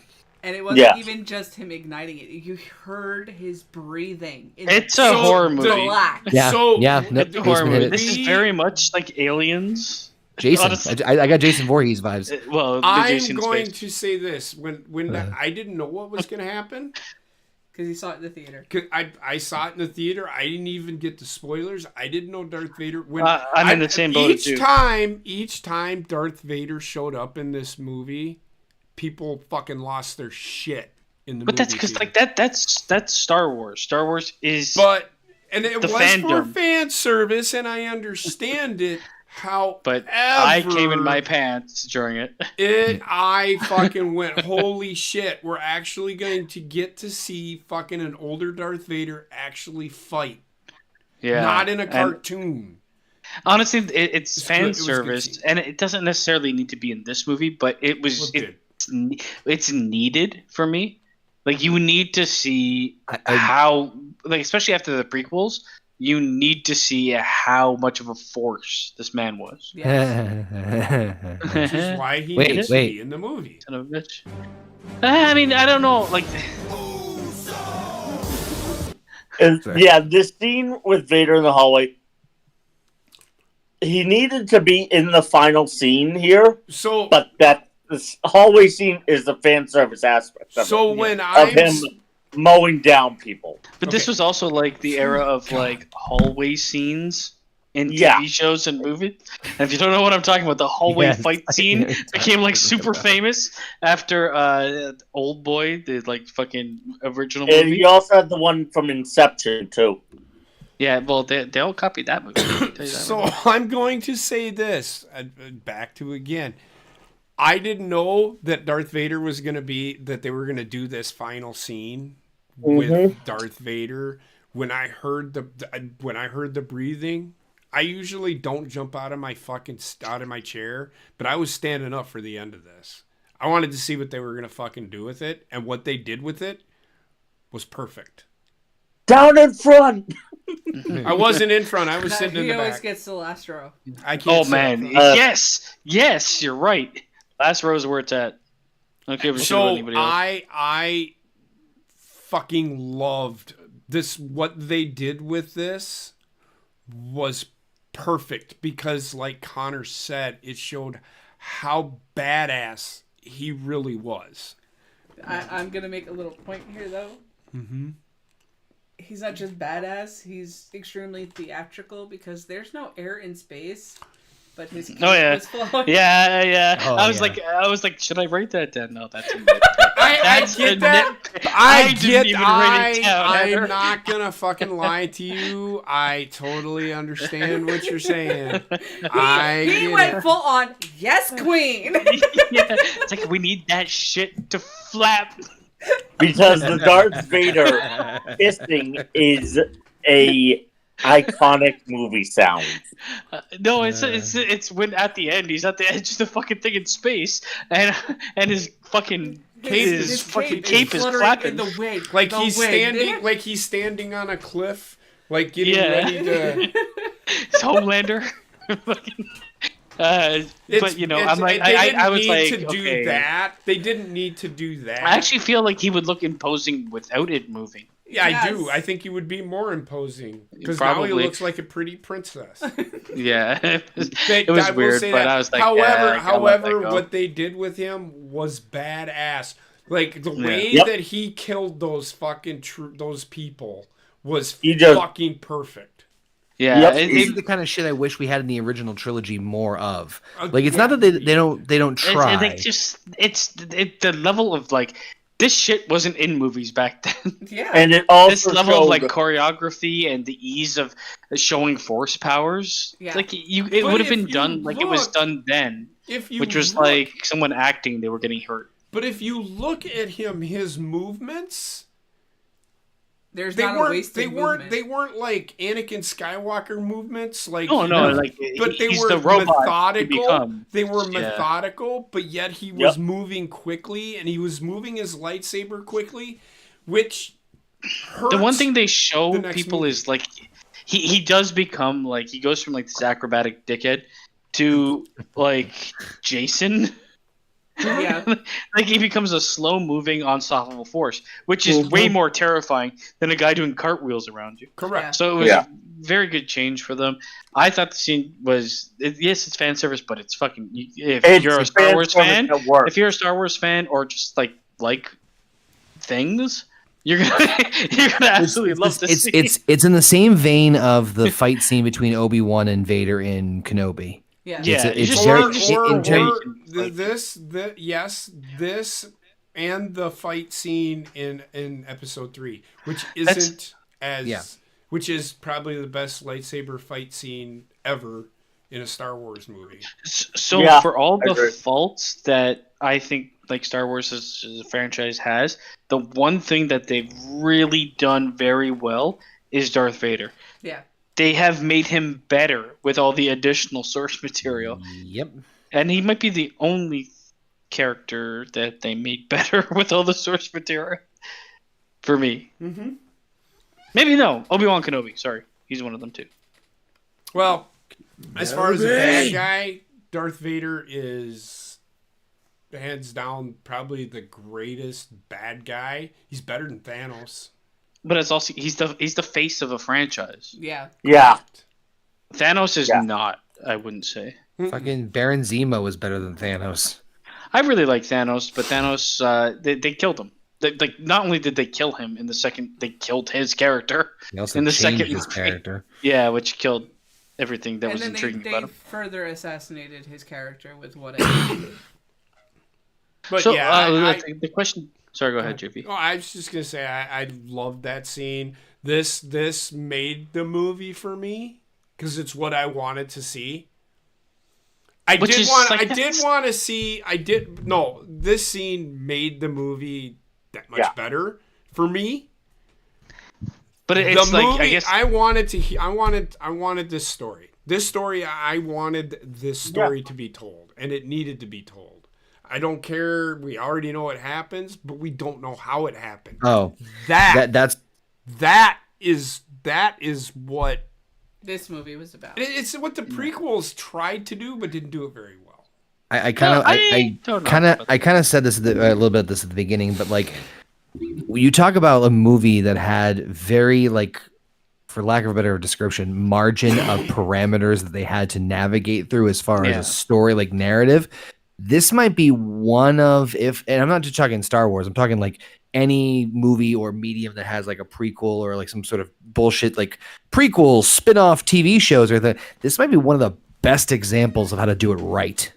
It's definitely one of the better examples, and yeah, you could argue best. So but I think they did a better job in Rogue One of telling us how it happened than they did in the prequels. Yeah. The one problem with so everything from a movie perspective when it comes to like production design and all that shit where it's like all the special effects, all the fucking costumes, all the cinematography, all of it is really good in this movie. And then the fan service, I feel like in some cases this movie, and this is where I'm going to stick with the character issue, is handcuffed because there's so many check boxes they have to hit for it to be a Star Wars movie. It's like, we have to include a lot of ties to the original because yes, it's going to be based. This is the lead-in, right? But I feel like sometimes there's not enough runtime to do what they need to do for the core of what this movie is. It's like. It's great as like an expand. Yeah, it's almost impossible, honestly. No, I agree. I get that, but what I'm saying is, out of all the other ones, Marvel, even not even just Marvel, but like anything in general that has to that people that these fucking companies try to like, oh, we're gonna do a prequel for fucking like Forrest Gump. Who gives a shit? But like, There's a baby. Baby Grump. I don't know. But as far as like any sort of show or movie that's like been quote unquote forced, no pun intended, to work those mediums or work those parameters, this movie might be one of the best ones in terms of making it flow. Again, not perfect, but it might be one of the better ways of like, hey, this is how you should do this shit, where you check off most of the boxes as much as possible. Yeah, and they definitely did. I mean, they checked off nostalgia. They checked off all the things you want to see from a Star Wars film. The only thing I didn't have, and I think it's a big thing, is the charm of what Star Wars does have. I didn't really feel it in this movie, but everything else they kind of that's a tough comparison. Well, charm boils down to having like a character. It's the character issue, honestly. That's the only problem I have with this movie. Other than that, everything's good. Mm-hmm. Mm-hmm. Well, I was going to ask you guys, when they leave the top of the fucking network building and they walk out into the fucking sea or whatever, and they lie down together and they hug each other. One good thing, and I'm really glad they didn't do this, they might have insinuated some sort of relationship. They didn't go into a relationship. Yeah, they didn't need Christ. to be in a They relationship. didn't force a romantic relationship where they didn't need it. They insinuated really something. They focused it more on people who shared a trauma, essentially. Yeah, or a trauma and a common goal. At the Welcome end, to the right? channel. Which I'm very happy that they didn't go down the road. There was no fucking runtime to do that, the romance thing. But you got like they were connected in some way, right? It's extremely fun, unnecessary. So one thing that we're almost done. The one thing that I wish that they would do is a what if they got off the planet or just got off. That's what my other question is. Like, if you could walk to the fucking ocean, was there like no ships that you could potentially take to get out of there? The amount of time. They didn't have time. They had enough time to walk to the ocean. They had enough time to get off of Jeddah. Yeah, I don't know. I will say that they like they don't talk about it, but like you're on a fucking ocean in the ocean ? Come on, you're on a base that's meant for star travel. If it does help, try, which angers me. That's the problem. If it does help, there is discussion about doing a what if Star Wars series on Disney Plus. They need to do because there are some big. There are so many things they could do with fucking. 10 episodes have been What if Obi-Wan fucking joined Count Dooku? I don't know about you guys, but I'm really looking forward to Rogue 2. There's not going to be a Rogue 2. Dumbass. He's being a wise ass. Wait, you know what we should do? We should make a Star Wars parody like the fucking Naked Gun movies and do Rogue 1.5. Oh, they already did Spaceballs, motherfucker. Oh my god, one of the helmets in this was fucking... Yep. That was it was. Yeah. I'm surrounded by assholes. But yeah, no, what if would be interesting as long as it's done right. These goddamn it. Yeah. Yep. What if it wasn't? Well, we already seen that. Well, the whole problem is doing it they again. can't go the same route that Marvel went with their fucking what if. But and they eventually have that bringing in parent fucking company. Zombies. It would just be essentially what if. Well, the What If series is actually a comic series that Marvel actually did produce, but I know, it but was why better. bring in zombies just to bring in zombies? The one thing with What If with Star Wars is it has like such a huge impact on what happens that it would be way more than like we're gonna show one episode of what happens when Obi-Wan turns evil. I'm like, man, that would change fucking everything under the sun. Or what if Qui-Gon Mace Windu didn't agreed? die? What if Mace Windu agreed to Anakin marrying Padme, and then Anakin agreeing that he can kill the Emperor? What if Yoda and Anakin got in a relationship? All right, now sign me up for that one. Either way. What if Qui-Gon didn't die? You know, he died by the same lightsaber stab that the black girl lived from. Oh my God! You let it go. Let it fucking go. All right, Yeah.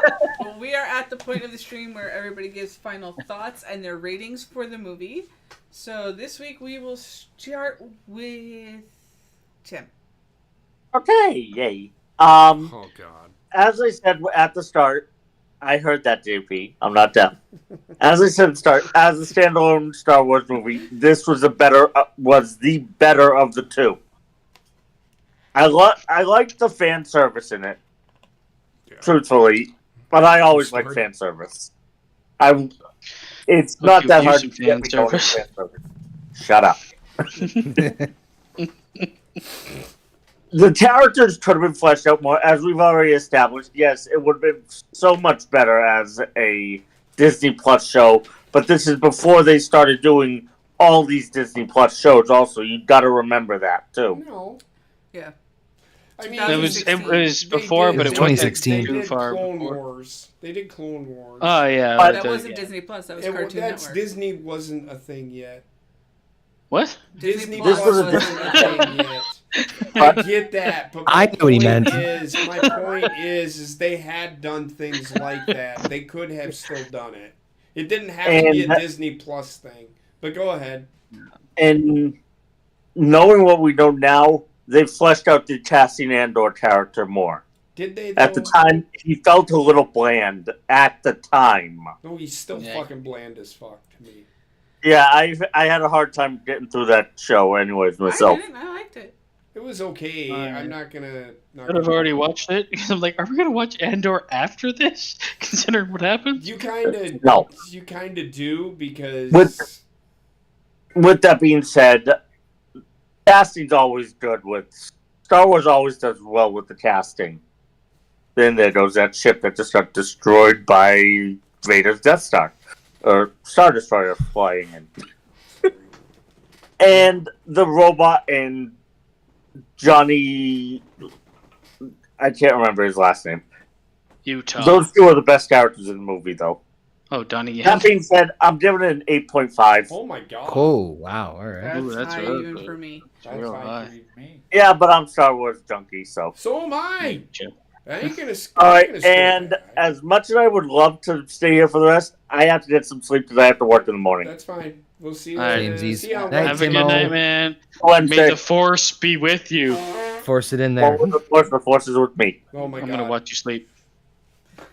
All right, Basement. We'll go to you next.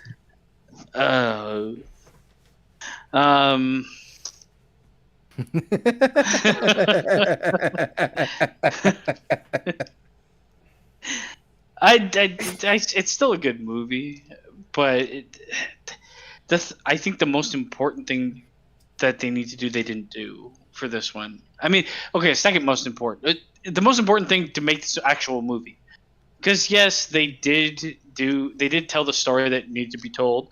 That story that was a sentence long, and they did tell it.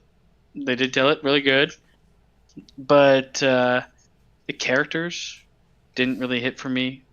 Especially the main character.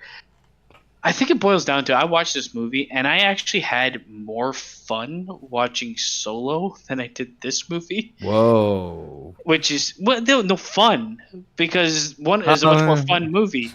This movie is this is D-Day. Yeah, this movie it's weird because I'll applaud, like, okay, they did something different, right? And they did mostly. I think honestly, when this movie was done, it was too dark, and then they wanted to do the reshoots to kind of like bring some fucking some happiness.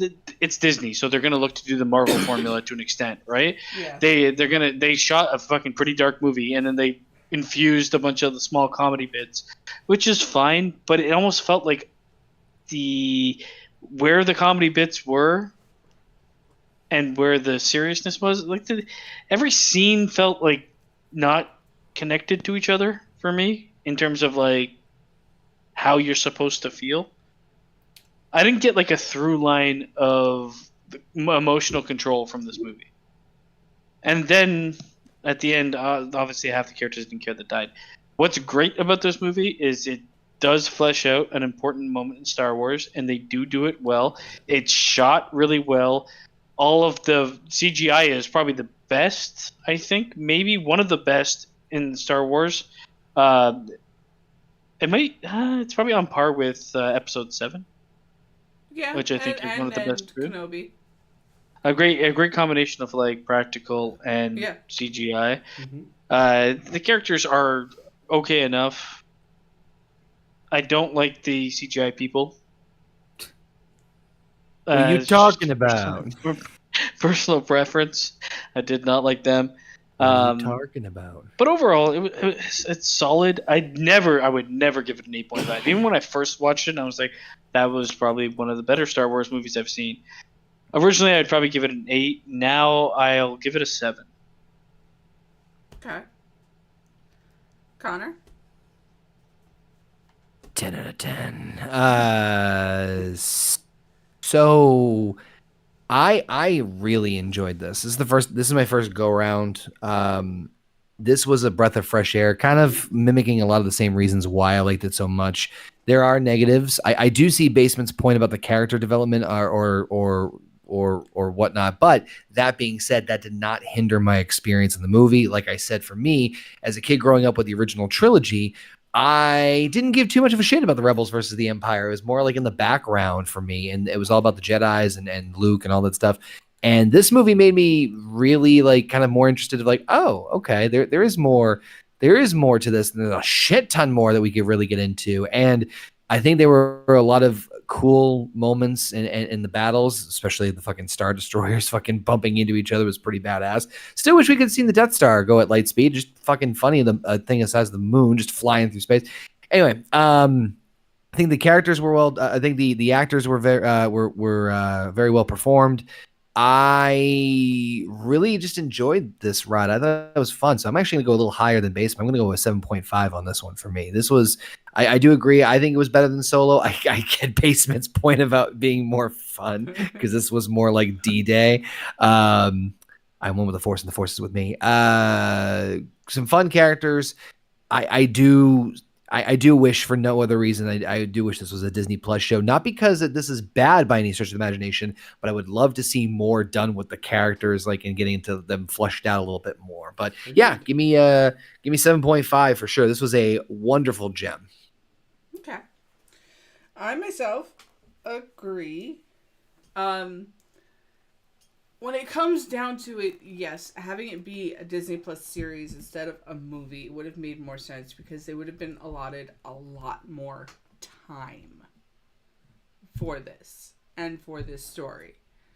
And given that they weren't in a rush to get episode 4 out, it was already out, we already knew what was going to be happening from that point on. They definitely could have expanded on it a lot more than what they had time for in this movie. I will agree with that. But I did like this movie. Again, fucking K2. He's my favorite robot. Yep. And yes, the pacing of the story is a bit off, and there are certain things with the story beats that don't quite line up perfectly, but for me, at the same time, it fits with Star Wars and what they're going through. So, with the story and all of that. But I am with you, Connor. I am at the 7.5 mark for it. Yeah. I hated this fucking movie. Like, so bad. Like, I hated it. Okay, Basement. No, I'm just kidding. This is... Did you give it a 7?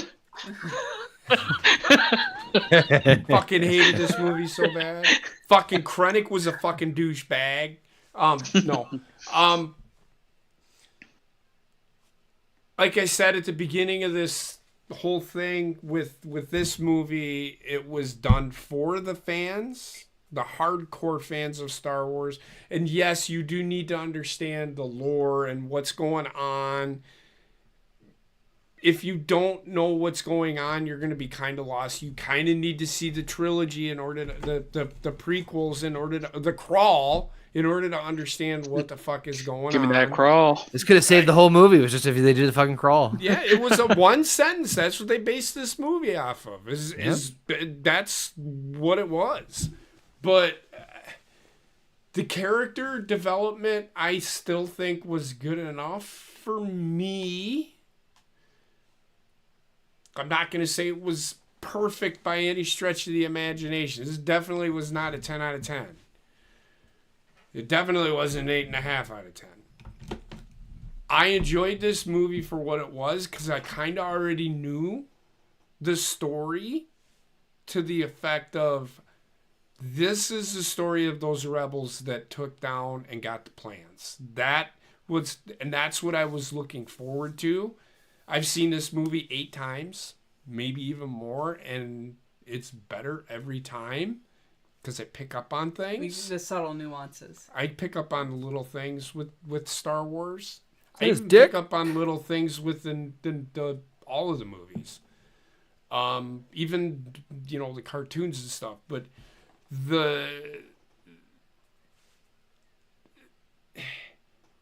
I am only going to go with a 7.5, 7 3/4, only because the next set of movies, these are the best 3 movies that they've ever made. The next 3 movies are the best movies that they've ever made, as far as Star Wars goes. I'm at a 7 and 7. I'm gonna go 7 3/4. All right. I just 7.75, whatever you fucking want to call it. I loved, again, because I'm a huge fan. I loved everything about the movie. I can agree with Basement and everybody else that this needed to be a series. Like a lot of Star Wars shit needs to be a series, not a movie. Yeah, it'd help a lot because there's so much to flesh out and they have to cut things down. Right. And it would probably expand the universe a little bit more. Mm-hmm. Yeah. Mm-hmm. All right. All right, yeah. Good shit. Good shit. With that being said, we shall see you again on Wednesday, possibly? Or Tuesday, Possibly. depending. That should work. But join us again next week. I will be gone. Oh, yeah. You guys aren't you guys doing Loki or whatever? I was going to say, Oh, yeah. we're gonna be returning to the Marvel Roundtable. Oh, I am excited for this one. I'll be out of town this next week, so I won't be able to do Star Wars. So I gotta watch it all. Yeah, I'm same ready. here. We will be going over Loki Season 2 of the Disney Plus series. when are you doing that? Saturday? Probably Saturday or Sunday, one of the 2 days. Yeah. So, yeah. Alrighty. Get ready for some time travel headaches. Woo! No, that's why I'm not going to watch it, because I cause a migraine. I'm not that optimistic, because Marvel and time travel never mix well, but we'll see. Yeah, fair enough. Endgame. But we will see you guys very soon. Y'all have a good night. Make sure you are subscribed. Leave a like, leave a comment down below with the replay. And we'll see you soon. Bye.